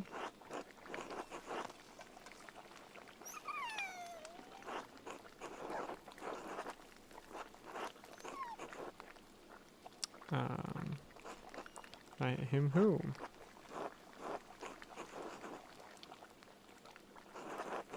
Your husband managed to cultivate many enemies in his short time here. That does sound like Lorenz. He was a man of many opinions, and he gave them freely to all who would listen, and some who would not. The previous abbot, Father Matthias, seemed to appreciate that about him. This new abbot is perhaps more conservative. You don't say. He's an open-minded man, from what I've heard, a true scholar. Or Father Gernot inherited a challenging fiscal situation from the late Father Matthias. I don't really like coming to defend Father Gernot at all. And endorse the expenses of it. To be put in such a position would make any man unhappy, I understand. I wonder what he will make of Lorenzo's gift to the Abbey. Found a book, The History of Tassing. He believed it contained some scandalous details. He said it corroborated fears Father Matthias had expressed, but didn't share the particulars with me.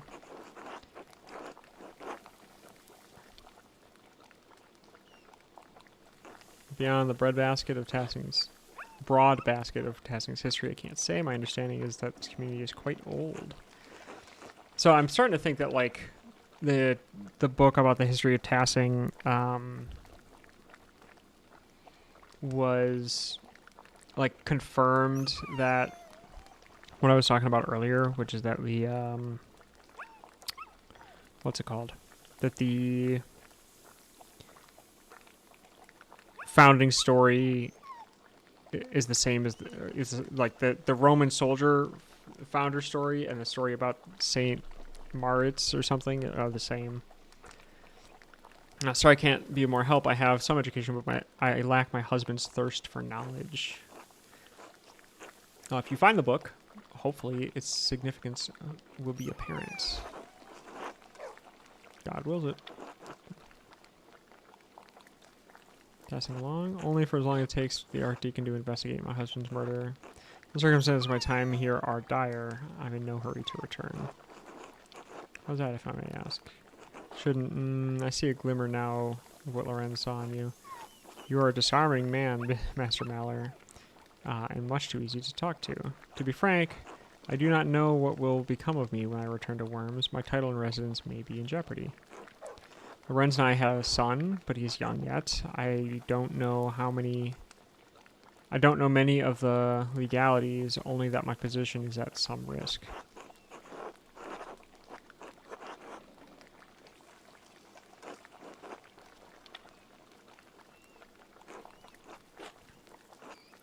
But no, I'll heighten my unease. So I cut the conversation short. I must rest. No, Master Mallory. And whatever anyone says of my husband, I'm certain he appreciated your friendship.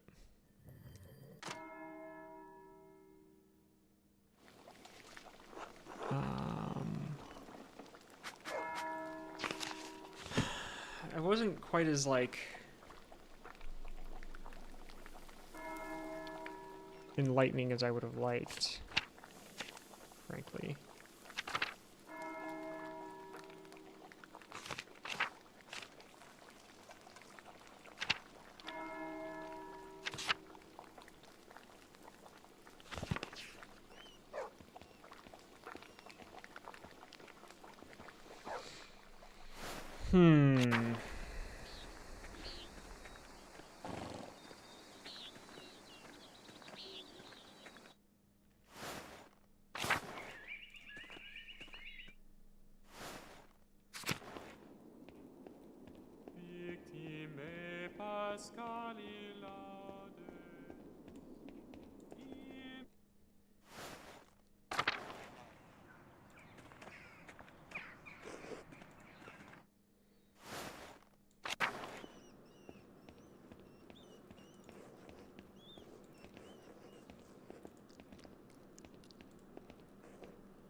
He meant to coerce me into performing a ritual to help him with a condition, but I refused. This letter makes it abundantly clear.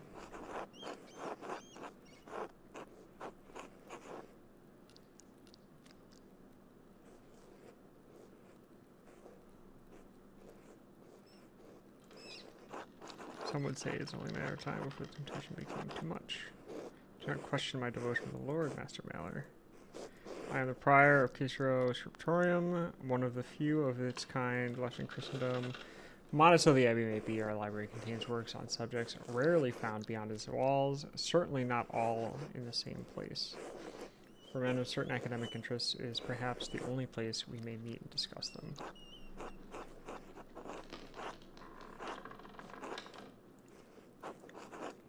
Rich for scholarly insight. Baron's interest was more than academic. When he wished to make it practical, I refused. There was nothing more to it. I see. Was that all? I have duties to I should attend to. Be quick about it.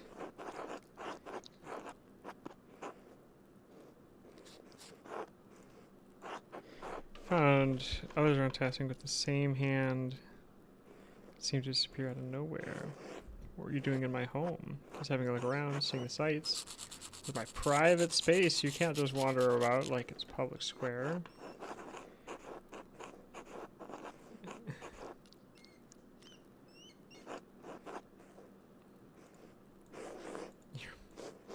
Any person of manners knows better than to go snooping through others' things. I have nothing to hide. Why burn the note? It was left difficult to read, but I could make out the red bird. Matins. It was a strange little thing I found on my desk after waking up for matins. It means nothing to me, so I put it in the fire. It wasn't there when you went to sleep? Not that I noticed, but then again, Andreas, it was small. I could have easily overlooked it. Surely it's just a loose scrap, but the hand was handsome. You're correct. Unlike anything penned by the brothers in the scriptorium, to be certain. How unsettling. Remember what the note said? No, only that I found the contents nonsensical and disturbing.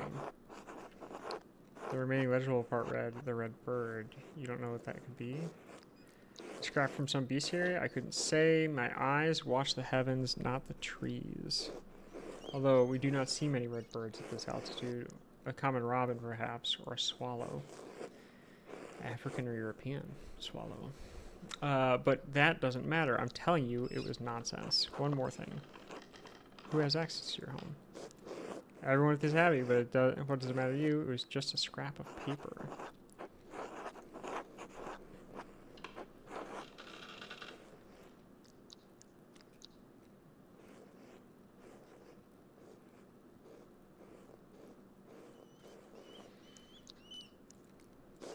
Unless you should pray to the Lord, settles your spirit, so I might have some quiet. You don't find the coincidence strange? No, we operate a scriptorium, Master Mailer, and house perhaps the largest library in Varia.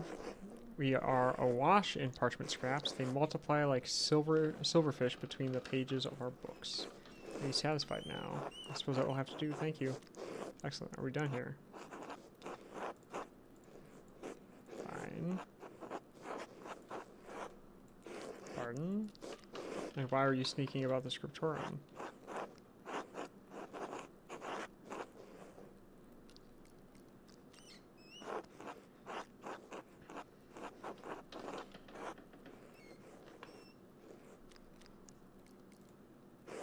I'm gonna seek a common understanding, Miss Mailer. Superlism Christ.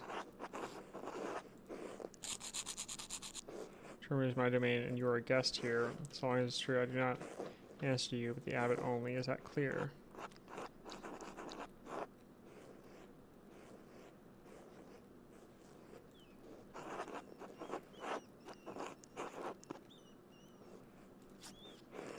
It's not. I will not discuss with you. Are we done here? For now, be well, prior friend.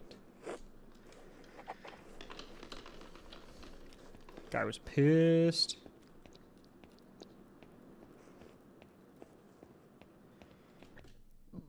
Alright, so some people are around in different places now. So I wonder...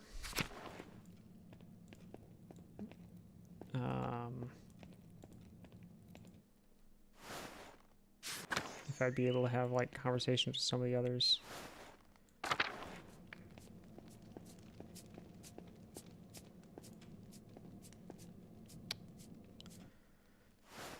already filled the thing to try and get through there. Nothing over there. Let's go back to the cloister. Oh. Okay.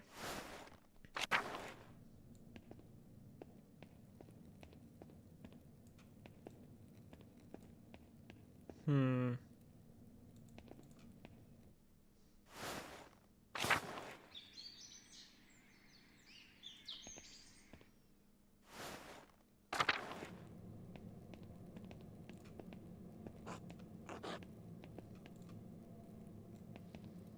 Hmm.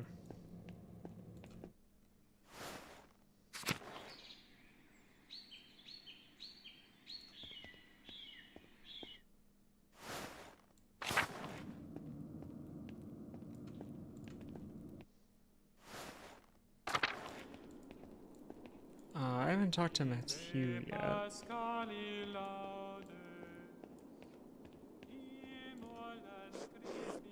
And nothing.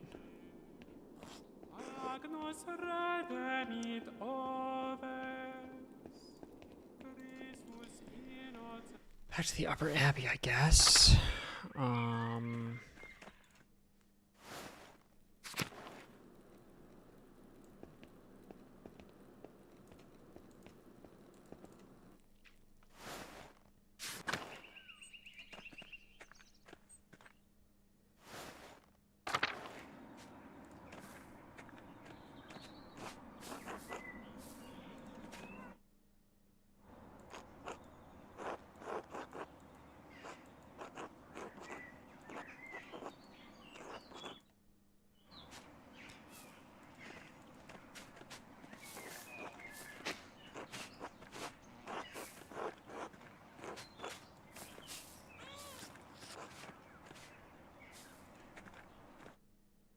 I don't think I went in here.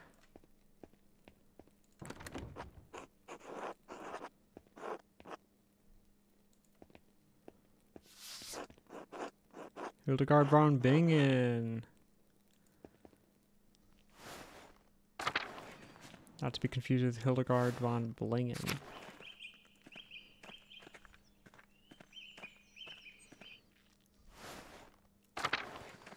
Alright, so I think that's all I can gather from up here at the Abbey. Who else could I be talking to? Cold Hands.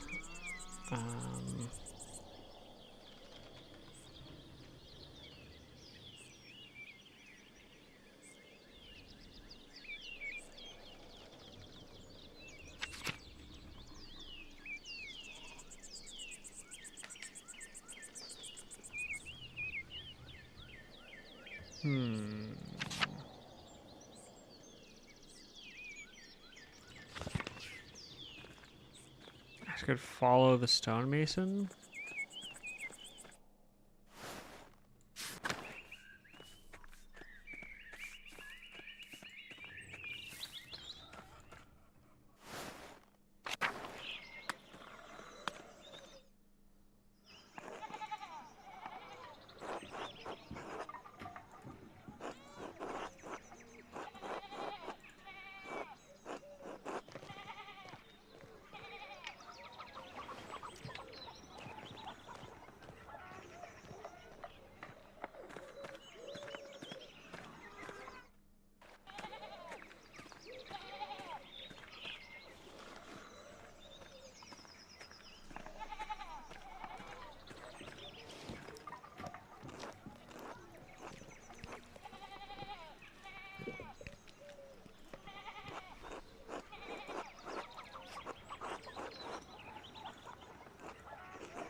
Very particular restorative, that new doctor in town, Warner Souls.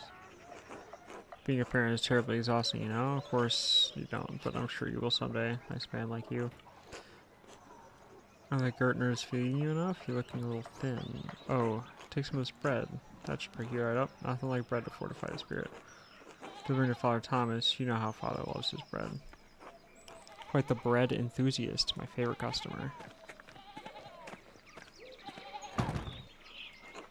Come by the bakery more often, Andreas. Anna would love to see you. It's so cute when she tries to steal your hat.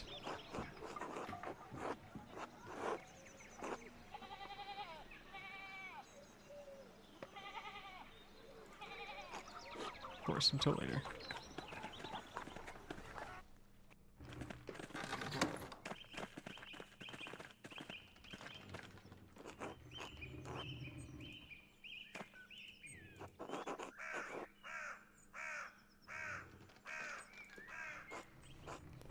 You think all of this, your eternal salvation, is a joke?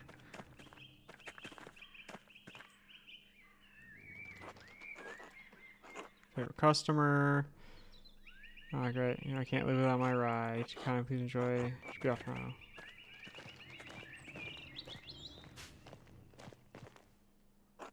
Jace, what brings you to the church?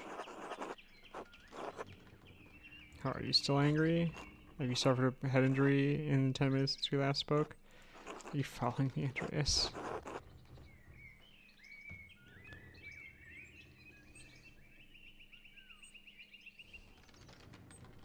Yes? And don't you leave me alone? Luckily, the man be. He and I were talking about the church. All's well. Now tell me, how's my wall? The damage is not difficult to repair. I can do it next week, and I can put the fallen stones back up now. That'd be marvelous. I'm sure the lady would appreciate it too. But please don't risk yourself. Get some younger men to help you.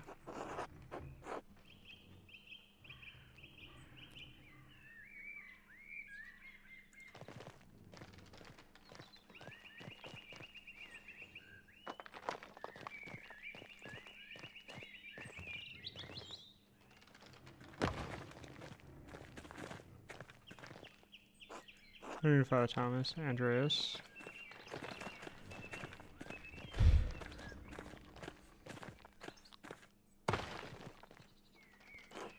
Okay, see you soon. Don't work too hard, eh?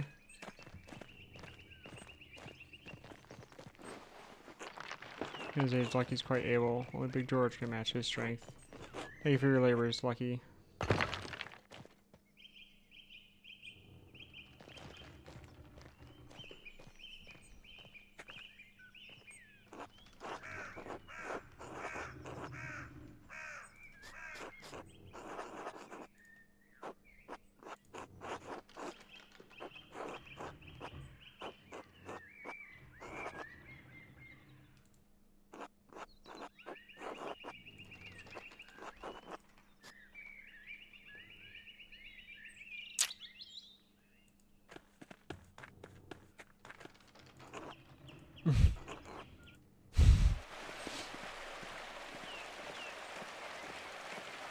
Yo, they caught so many fish.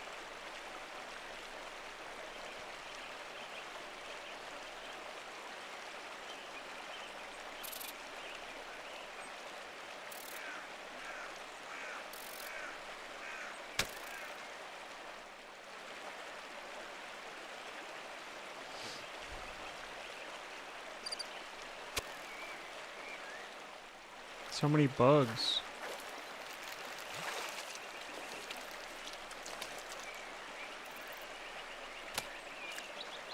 I love this little mini game of like, get the bugs off of you. Jesus Christ.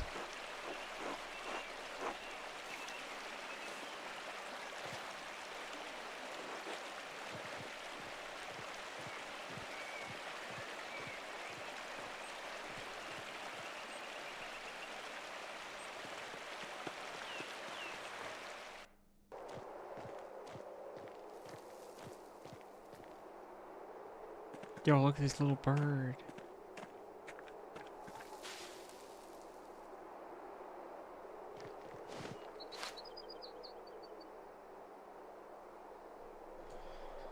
Interesting.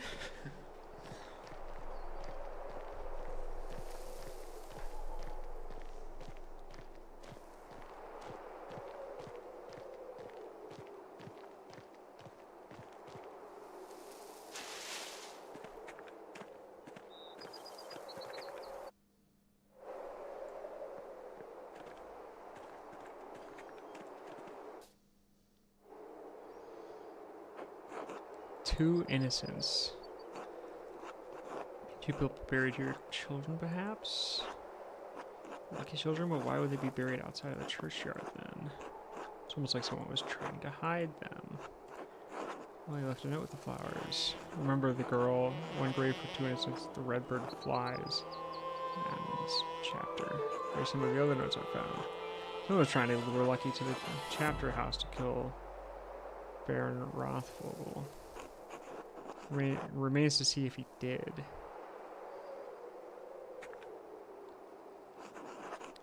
I lost Lucky. Appears to seem important to him, but it could be motive enough for him to kill Lorenz. Won't know until I figure out who's buried here.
Is this a time to go to the...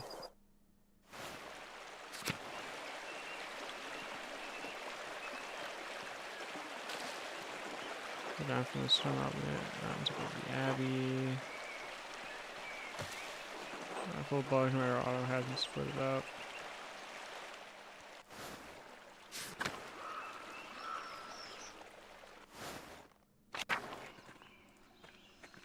Shrine of Saint Citia.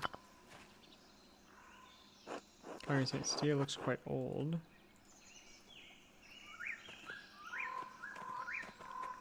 Is that it?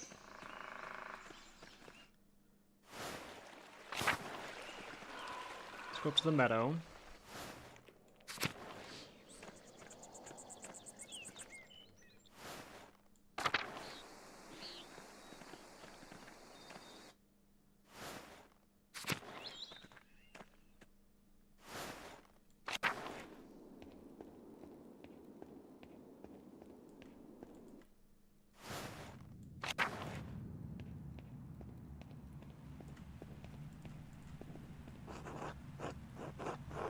Okay.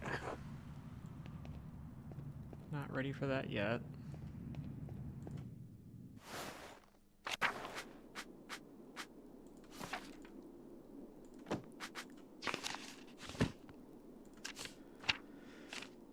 Glossary.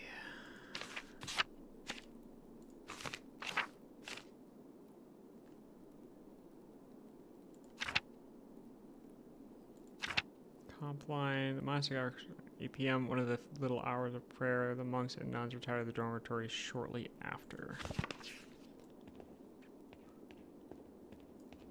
Okay, so then, where should I eat?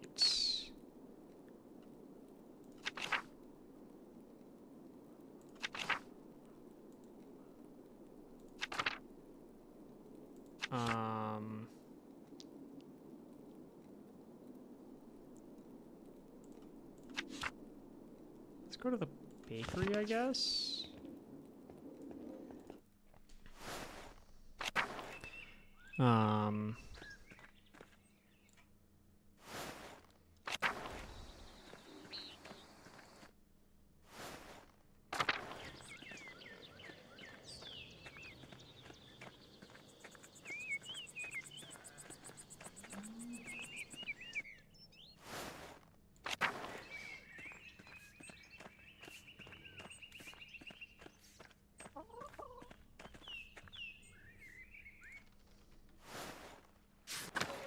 You know what? I wanted to go... I probably could have gotten to Central Town from the town commons.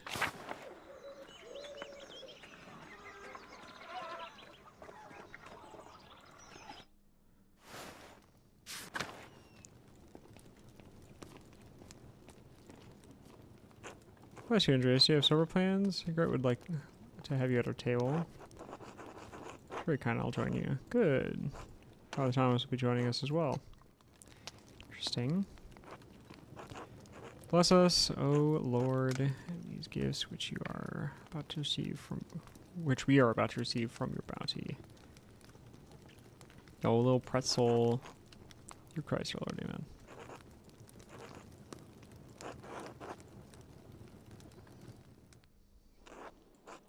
Thank you for joining us, Father Thomas. It's an honor to have you at our table. Please, Ulrich, there's no need to stand on the ceremony. I enjoy sharing a meal with you and your family, especially when Gret serves her rye. God bless you, Father. You're too kind. How has Peter been lately, Andreas?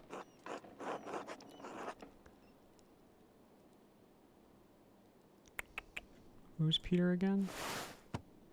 Oh, that guy.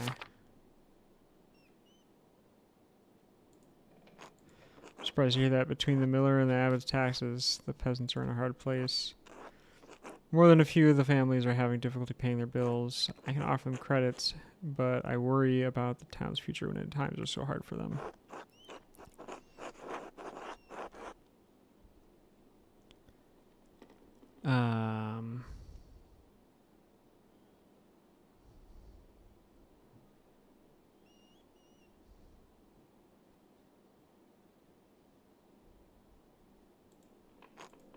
Yes, but at what point does it make our own finances at risk?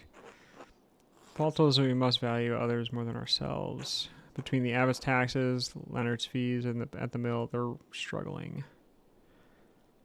Fresh pottage, alpine cheese, pretzel. I gotta start with the pottage because it's gonna get cold otherwise. If I can give them some relief, I must provide it joyfully. You have a kind heart, Ulrich. Perhaps too kind, though. I do love that. I do love it about you. Should this really be your concern, Ulrich? If the peasants are unhappy with their taxes or the miller's fee, they can propose a change.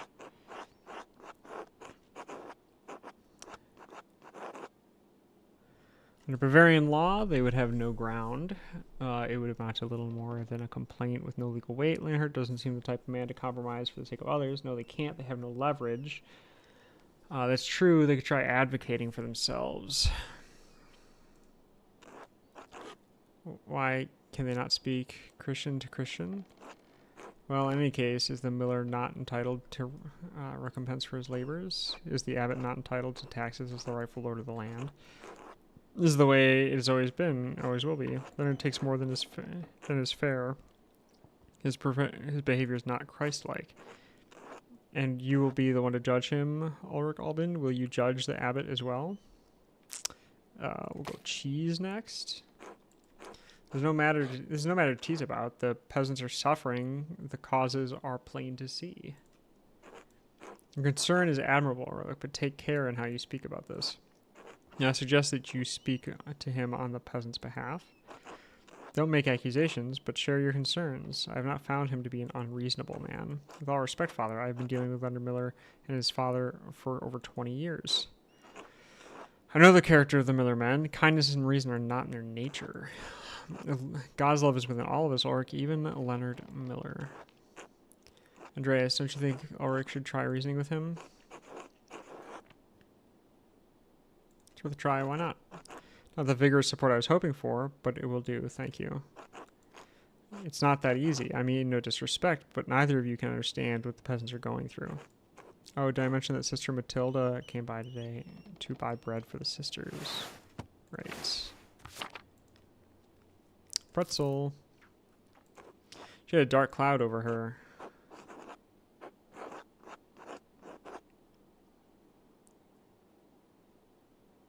Probably worried for the future of the Abbey. Is the Abbey in danger? I had no idea. Have faith.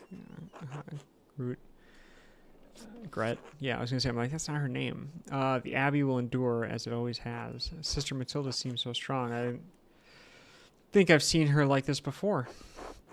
You speak to her often? Yes, when he comes down to buy bread, the abbey can make some of their own, but we provide the rest. She walks with the Bohemian monk, Brother Władysław. Right. He makes her laugh. Oh, my heart, that's lovely. It's not appropriate. But father, surely friendship between a brother and sister united in Christ is alright, isn't it? Not if they are sworn to celibacy, no. Alright, you're being kind of a prude, Thomas. Troubling. Perhaps I should speak to Father Juno about it.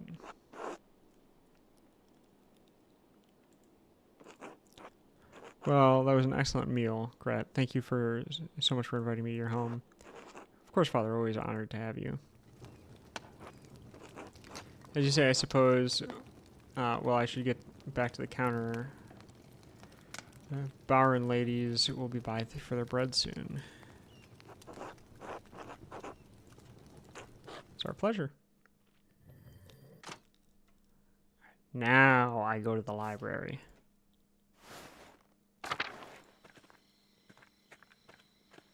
To the library.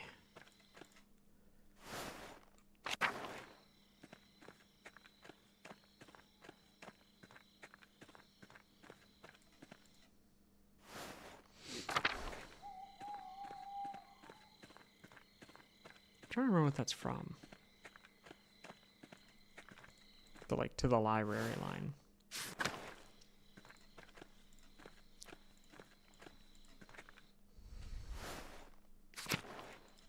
Into the church. Shit, I have to use the abbey cicator. If he sees me, he'll kick me out. Keep out of sight until he's past. Good thing he can't see well.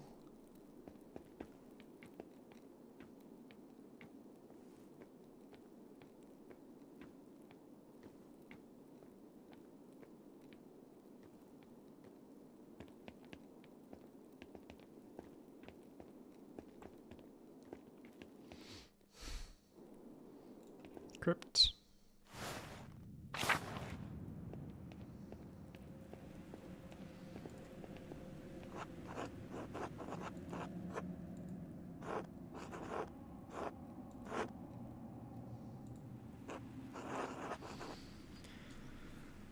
I don't think there's another opportunity for me to go.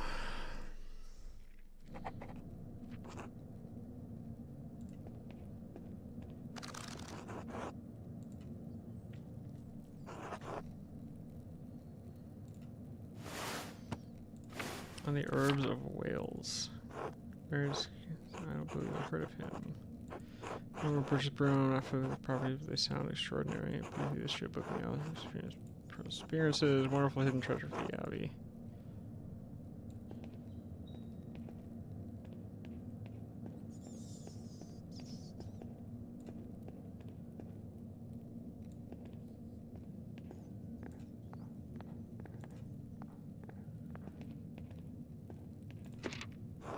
What do we have here? Bifolium taken as from a larger text. Mysteria Astra. I'm not familiar with some astronomical test. Seems to remember explaining the connection between astral science and elements. Basically, just alchemy. Each sign is governed by one of the four elements. Cancer, Scorpio, Pisces. Oh, I knew this already.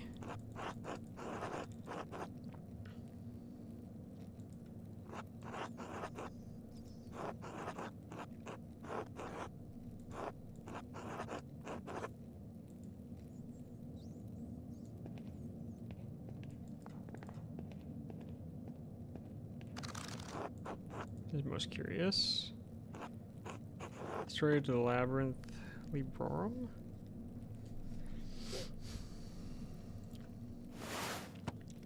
Should count the Labyrinth of Books.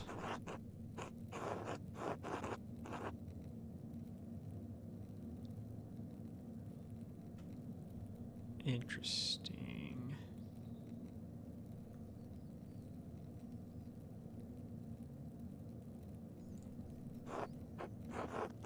Borrow the book when I have some free time if the Nata allows it.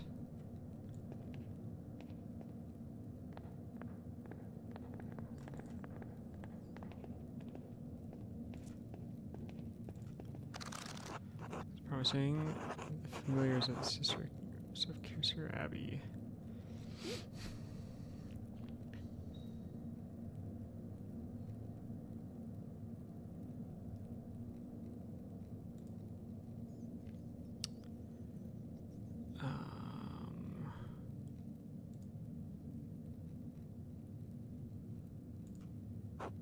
And first entered records looks like almost 50 years ago.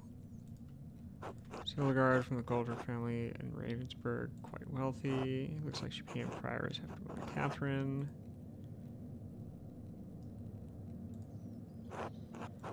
Sister Cecilia. Oh, this is most Cecilia's record. Wait, she's from the Welser family? They're one of the most powerful families in Augsburg.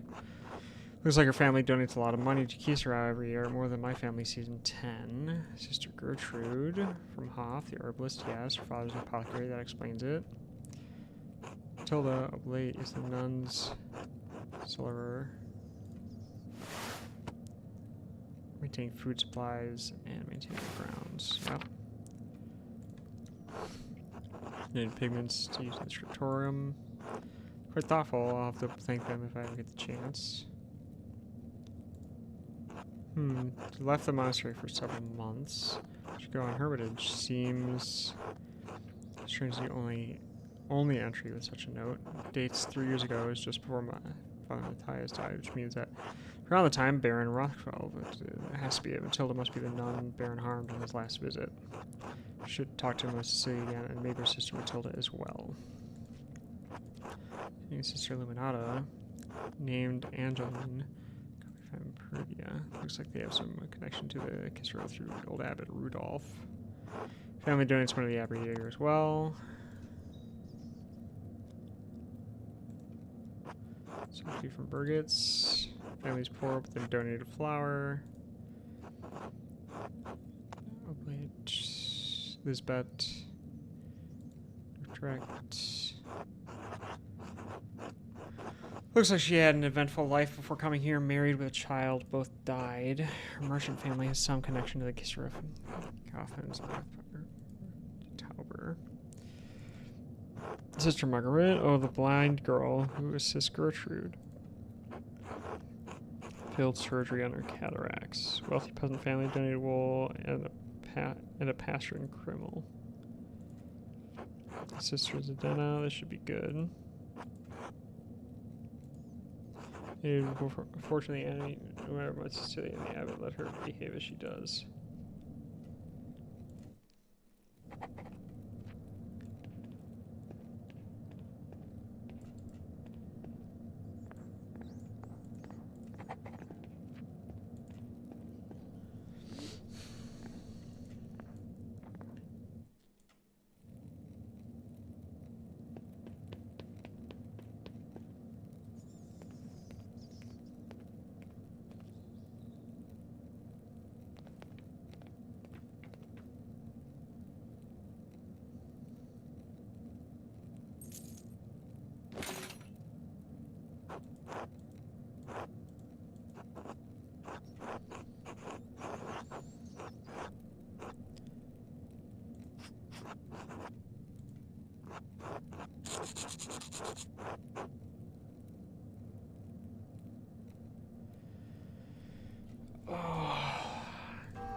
That's not what I meant to click.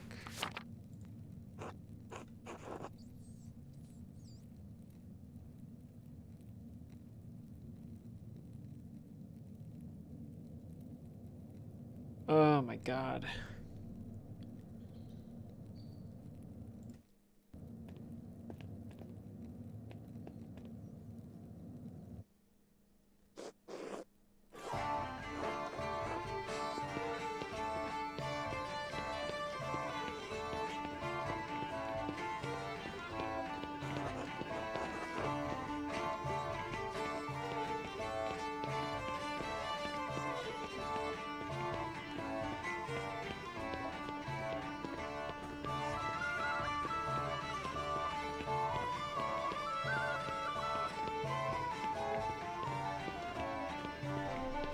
What am I looking at?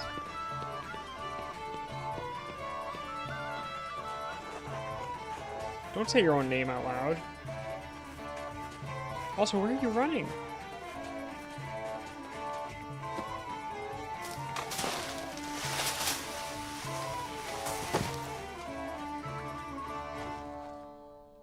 So he made some friends.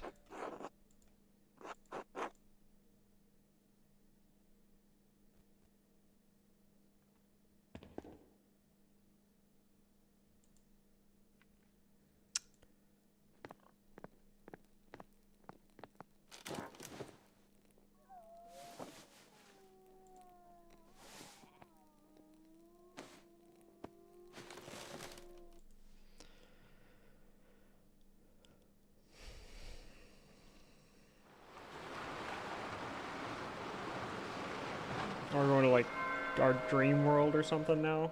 Cool.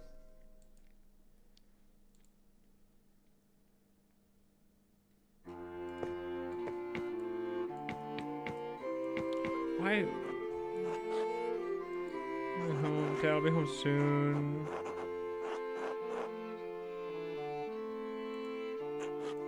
Good. We'll finish that masterpiece too. It's time for you to get on with your career. Yes, of course, father. Not going to quit this like you quit university, are you? No, of course not. Good. Or for the work I did for the rector, you'd never have had the opportunity.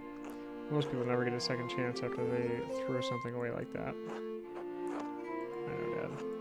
I'll see you get back. Alright.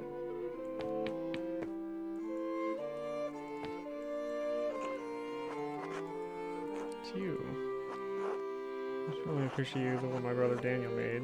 You don't have any idea what you like.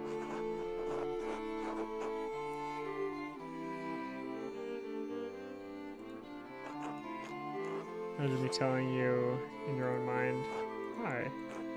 Well, imagine I'm wonderful or imagine I'm horrible. Either way, it's not fair to me, is it? Imagined you? To none of us. Fair. See you soon, Andreas. For real, I mean. I suppose that's true. Until then.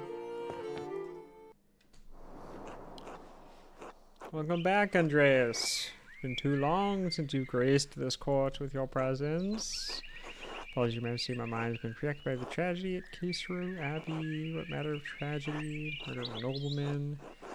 Close friend of the Bishop of Phrasing. My friend, Brother Piero. Blah, blah, blah. How do you know? Examine your assumptions, my son.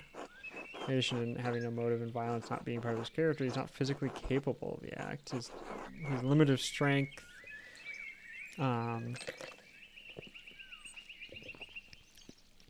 Palsy in his hand that makes holding a paintbrush difficult. It's inconceivable to me that I'd have the strength to and resolve to kill a baron with a blow to the head. A whole lot of inconceivable shit happens on this earth, Andreas.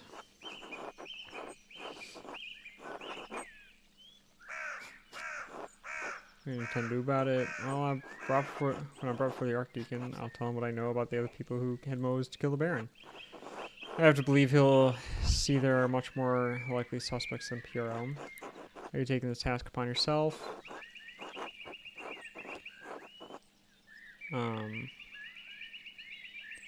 want to find the real killer. Archdeacon. I keep saying Archdemon. Too much anime. Must be a man of learning. You think he's capable of discovering the truth? Some of the dumbest shitheads in Christendom are judges. For all Andreas knows, the Archdeacon might not be able to tell his head from his asshole. That's my fear. No matter what evidence I present, Pierre's fate may already be sealed. Why does Shipper Brains I would care about the death of a useless fart like Lorenz anyway?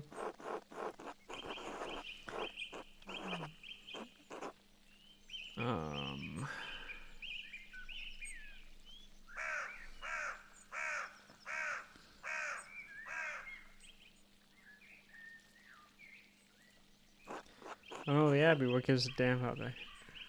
Hypocritical assholes. Any hidden just ability to prevent Pierre's death depends on the judgment of the Archdeacon. Wise or foolish, corrupt or just, the Archdeacon will be the first and possibly final arbiter of Piero's guilt. Andreas must win the Archdeacon to his side using the tools favored.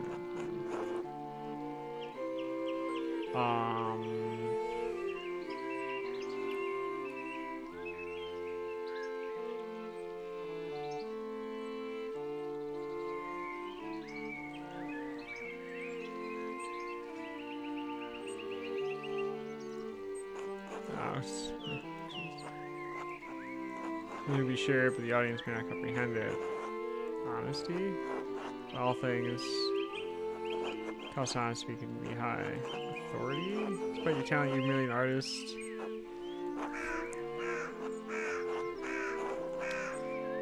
Essentially, those don't work. The fuck am I left with? Hope? Lies? Truth? Providence? Well, what do you plan to tell? There were other people in Kisra and tasking had motives to kill the Baron, prior Ferent, or whatever how it's pronounced. Fear the Baron would report his occult interest to Inquisitors. How so? Prior Ferent and the Baron shared a fascination with the occult texts. The Baron was pressuring the prior into performing a ritual for him, which is using Kisra. He refused Baron threatened to turn him into the Inquisition. He should come by this knowledge. Discusses all these matters.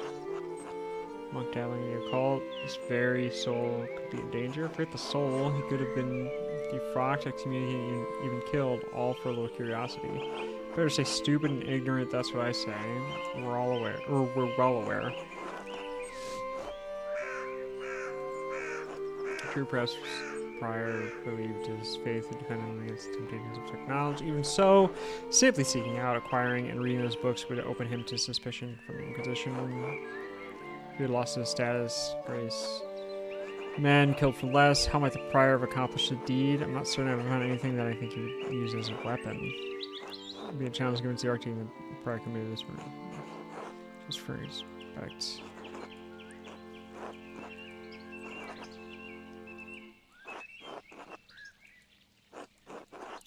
So I feel like I've misused my time, and I didn't realize it.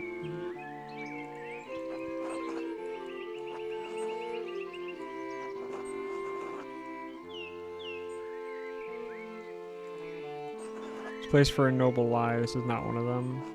Why the Baron's dead? All the people who suffered in motive to kill him suffered, either directly or indirectly, by his wickedness. Simply mentioning a name to the Archdeacon may endanger them, whether they had nothing to do with the murder or not. Right, no point in throwing everyone waist deep into shit here.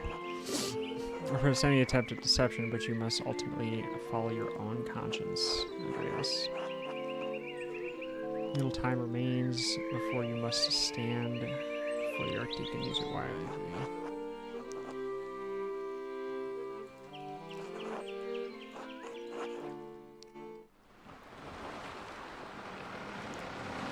So, will I have enough time? Oh yeah, I'm gonna lose... Shit. How much time do I have left now?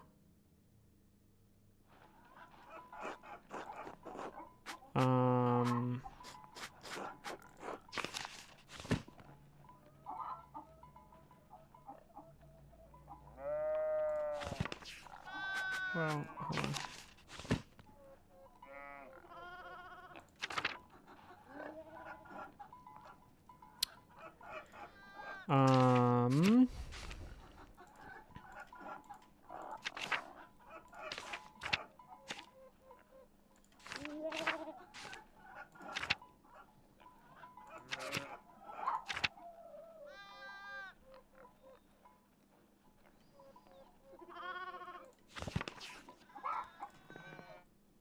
Let me see if I can eat this. The brother of the Abbey see you? What about?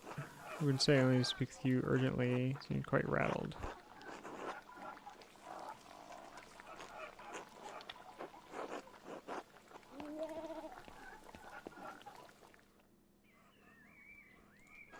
Sure, so you are. What's the matter? Sorry, he's come early with an entire retinue in tow. He's questioning everyone who knew the Baron and Brother Piero. I've already told him the little I know. He expects to speak with you today at noon as he requested you specifically. I went to try and warn you. You never showed up.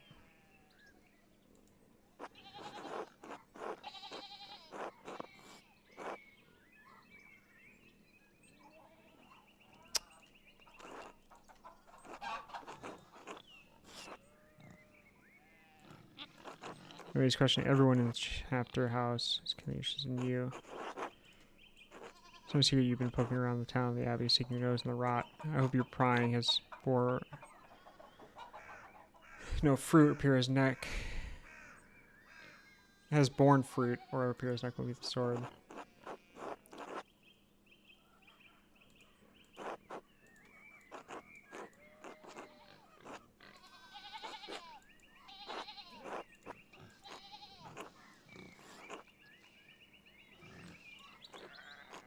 So he deserved what he got, which is think about how to tell our deacon and who you tell him about. You understand?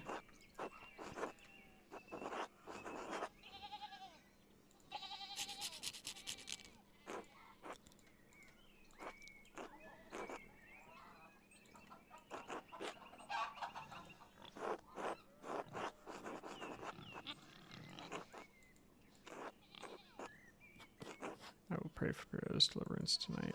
You should as well. Welcome to Inception. Yeah. Alright. If I can, I will try and talk to some other people and gather more info. So, like...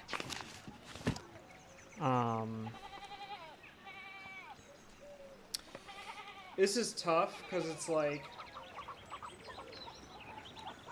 I think the implication, right, is that there are any number of people who have motive for doing this murder. So there's Matilda, who is presumably someone that, you know, that the Baron slept with and got pregnant, because then she disappeared for a while, but I don't know that. So if I can talk to her beforehand, that'd be great. Let's see real quick.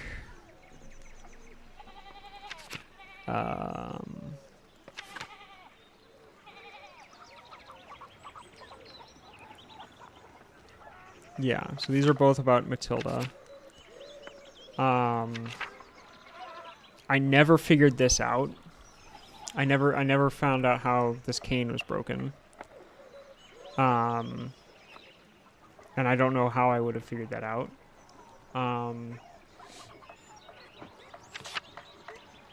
Presumably, I think, like, Lucky's daughter must have slept with the Baron and gotten pregnant and probably died for it, it seems like. Along with the unborn child, I guess. We've got the stuff with the prior.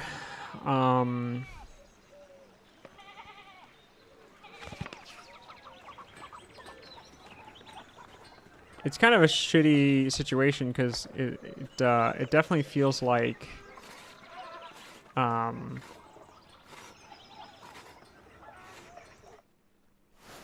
someone's getting condemned to death, and I don't know who it's gonna be or who did it. I don't know if it's something where, like, if there's, like, ever enough time to solve this problem.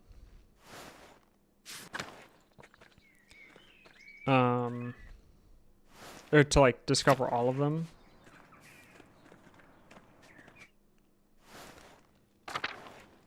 Looks like I have time to talk to Cecilia.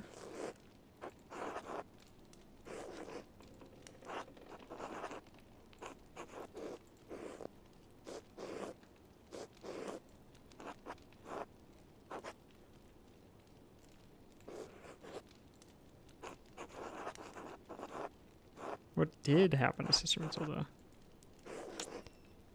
Her records for some reason, none of them noble. Ron's Baron tried to seduce Sister Matilda. She rebuked him several times. So one morning he attacked her in the meadow on her way to town. He dragged her into the woods. Strong woman, but her resistance was met with violence. When pilgrims to the shrine found her, she had been beaten so badly she could barely move.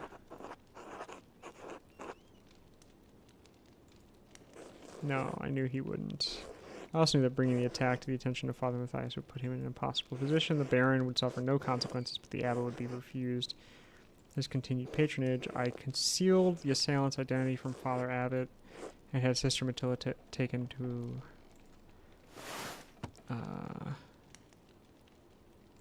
Hermitage at Mittenwald. Stayed there under the care of sisters until she recovered and could return. Okay.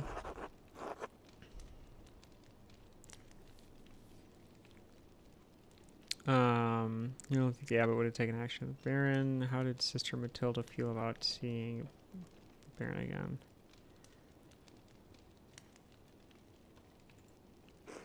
No, I'm positive he would have. In doing so, he would have jeopardized the existence of this community. Try to understand how hard it is for my kind to believe that any man, especially a nobleman, could be held accountable. Fair. I'm not proud of what I did, Andreas, but what's done is done. Andreas, if you want to... that I think Sister Matilda cared the Baron. Seeing him... It's hard for her, of course. She defended her virtue from the Baron, but her injuries were severe. Her body recovered in time. Her mind, I don't know if it ever will. She still fights him in her dreams. She makes it in the night. Or she wakes the night screaming, soaked in her own sweat. So it affected her. Yes, it still affects her. Doesn't mean she wanted to kill the Baron. It certainly doesn't mean she actually did. Sister Matilda is a faithful servant and friend of Christ. I believe that truthfully. She's respected and beloved by his community for good reason.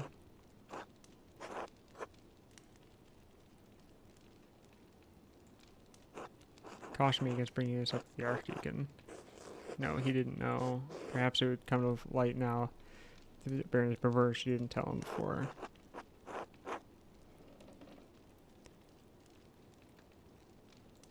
Let's see. Do not mention Sister Matilda to the Archdeacon. It is.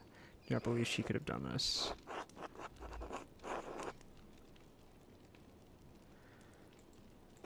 Pray upon it if you need to. You will see the truth. God bless you, Andreas. Matilda, much more helpful than I would have expected.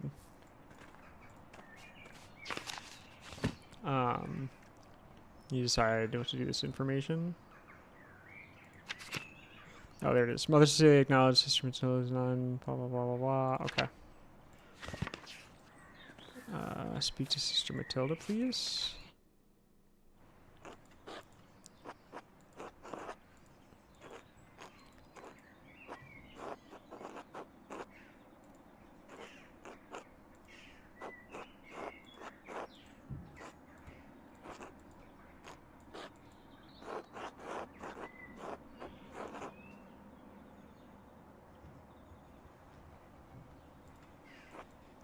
I was angry. I was filled with hate, yes, but it's been years.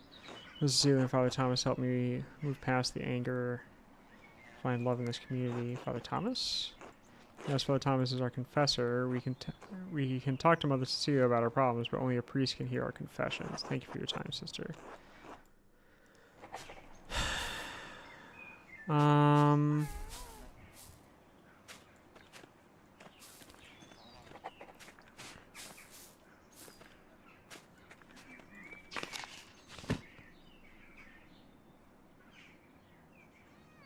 Annual excursion trip.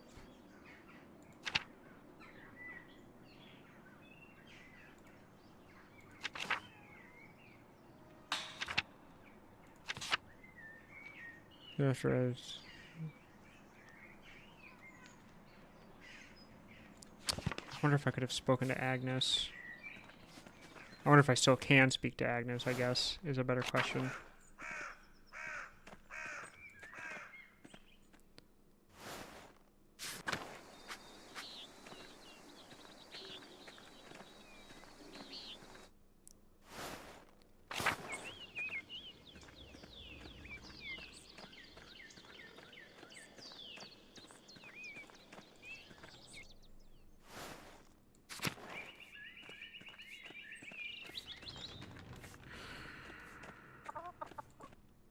It's kind of a thing of like, who has the most to gain or to lose?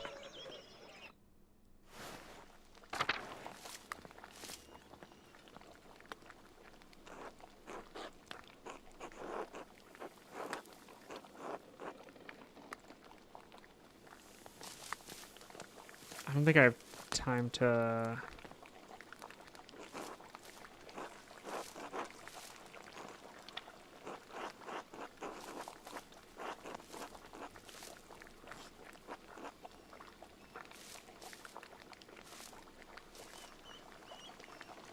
This could really piss him off, but I feel like it'll give me more information.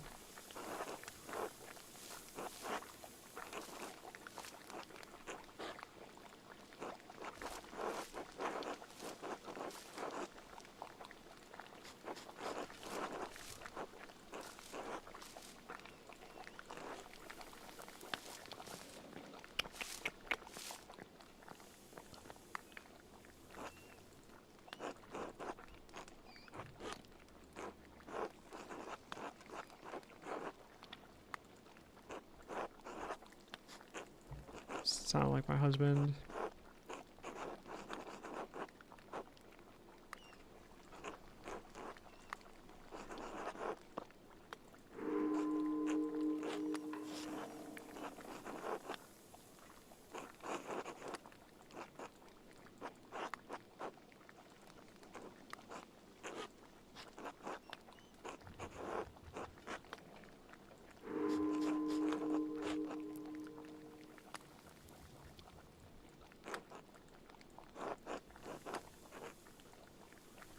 Sorry, Agnes. Alright, so...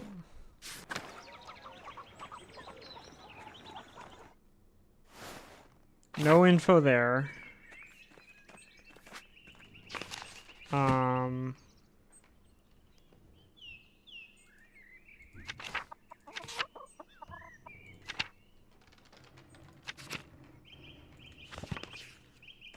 It's one of those things where I'm like, I feel like every meal really mattered. Like, who I spent every meal with really mattered. And not knowing that is kind of rough.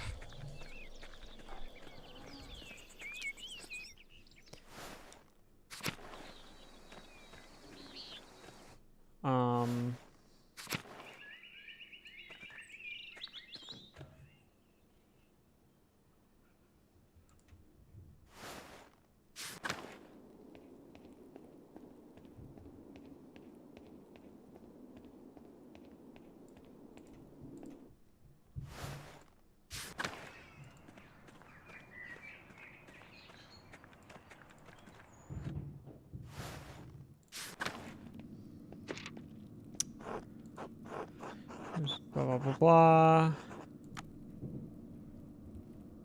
Okay. So fire. Oh boy. So S. Oh.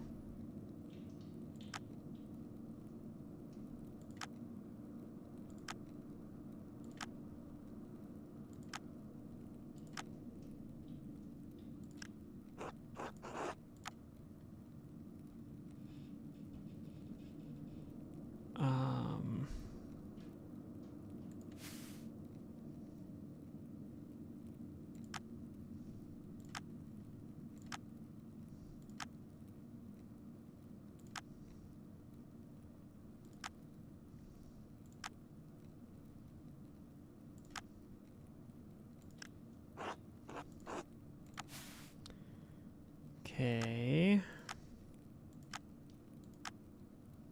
Nope.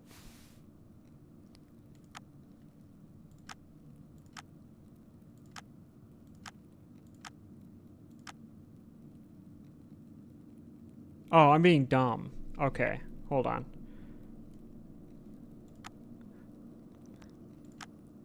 There we go. Earth. And now I need this. And then I need fire.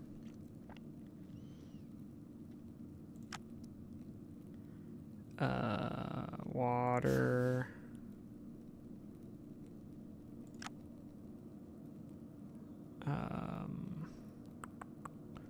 Fire.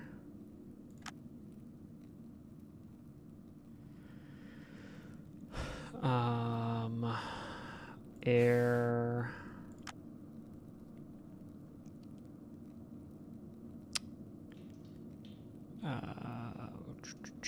Earth.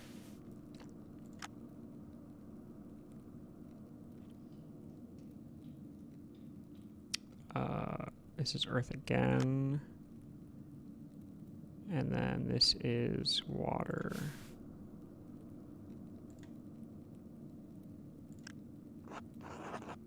Gerhard. This is the late brother Gerhard. Yes. Could be coincident.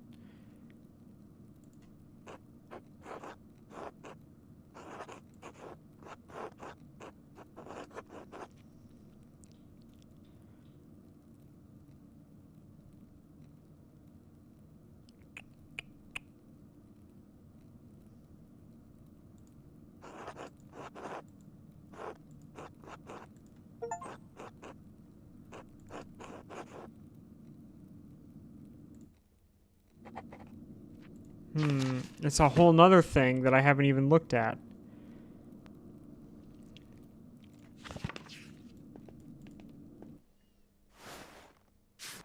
I gotta talk to this guy. Oh, well, he's not gonna tell me anything. Cool. I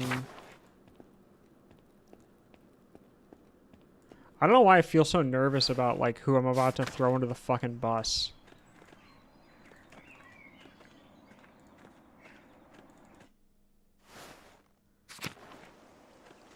The problem is just that I am going to end up throwing someone into the bus, and that kind of sucks.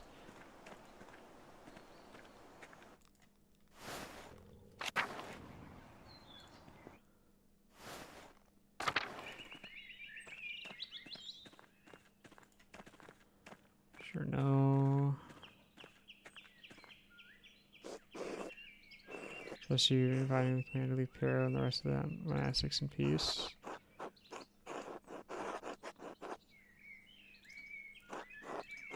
He's in a different position. He hasn't been in the abbot long, and he's young. The other monks don't respect him. Friend of Prince Bishop murdered under the roof of his abbey doesn't look good. Or he could expel me from the abbey, masterwork or not. Or I could lie and say I haven't investigated.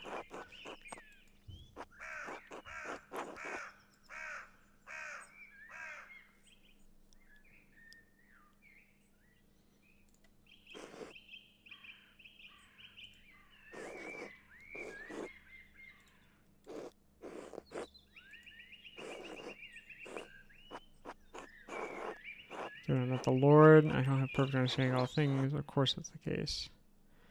May be, but I can't in good conscience let an innocent man face death.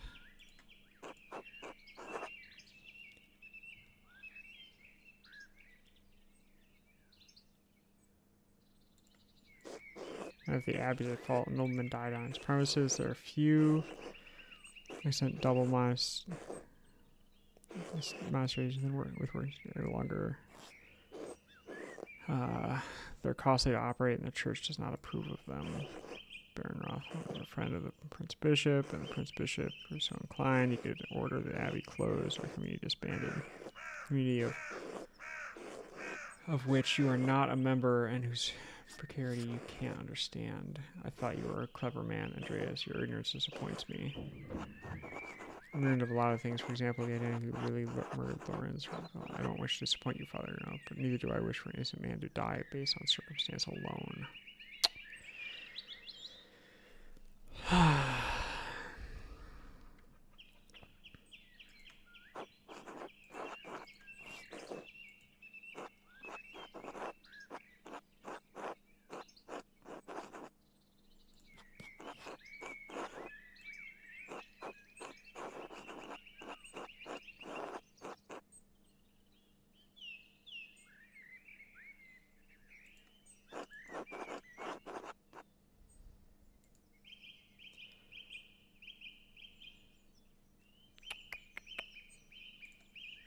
What's that have to do with the death?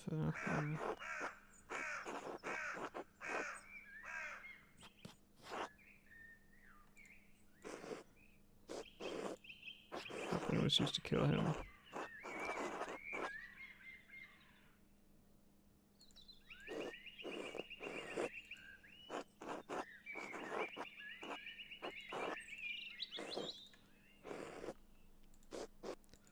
I don't care who killed the Baron or whether Piero is the one who did it. I do, but I have a role to play here, and I can't be Seen undermine the authority of the Archdeacon is stepping outside of it. Do you take me for a fool? I will not let you assume.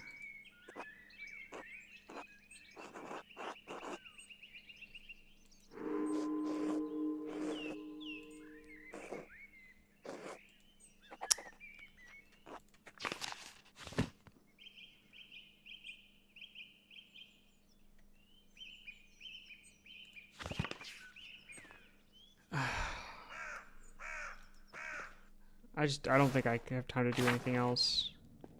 I think if I try to do anything else, it requires me to like move the days along. Um,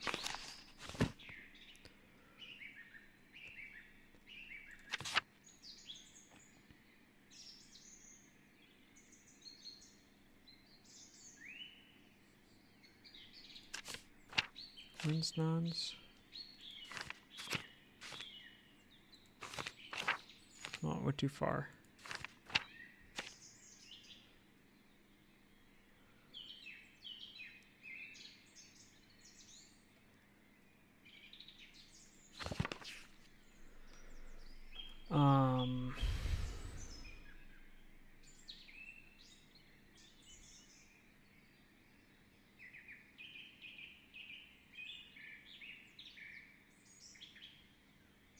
Sorry, I'm just going to clear a bunch of push notifications that have popped up.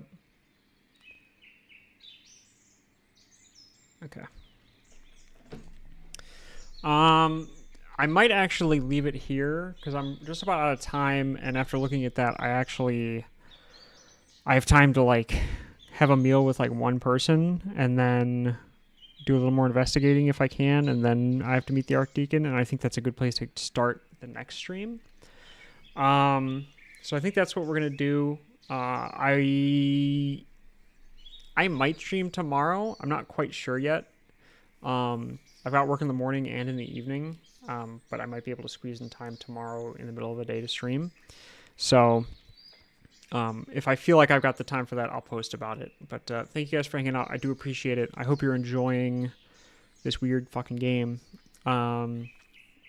But you guys have a good one. If I don't stream tomorrow, I will see you next week when I stream on Wednesday and Thursday. I might start streaming on Tuesdays too, just because they've been open lately, and I may as well. So I know I've been streaming a little bit on Tuesdays, but anyway, you guys have a good one. Take it easy.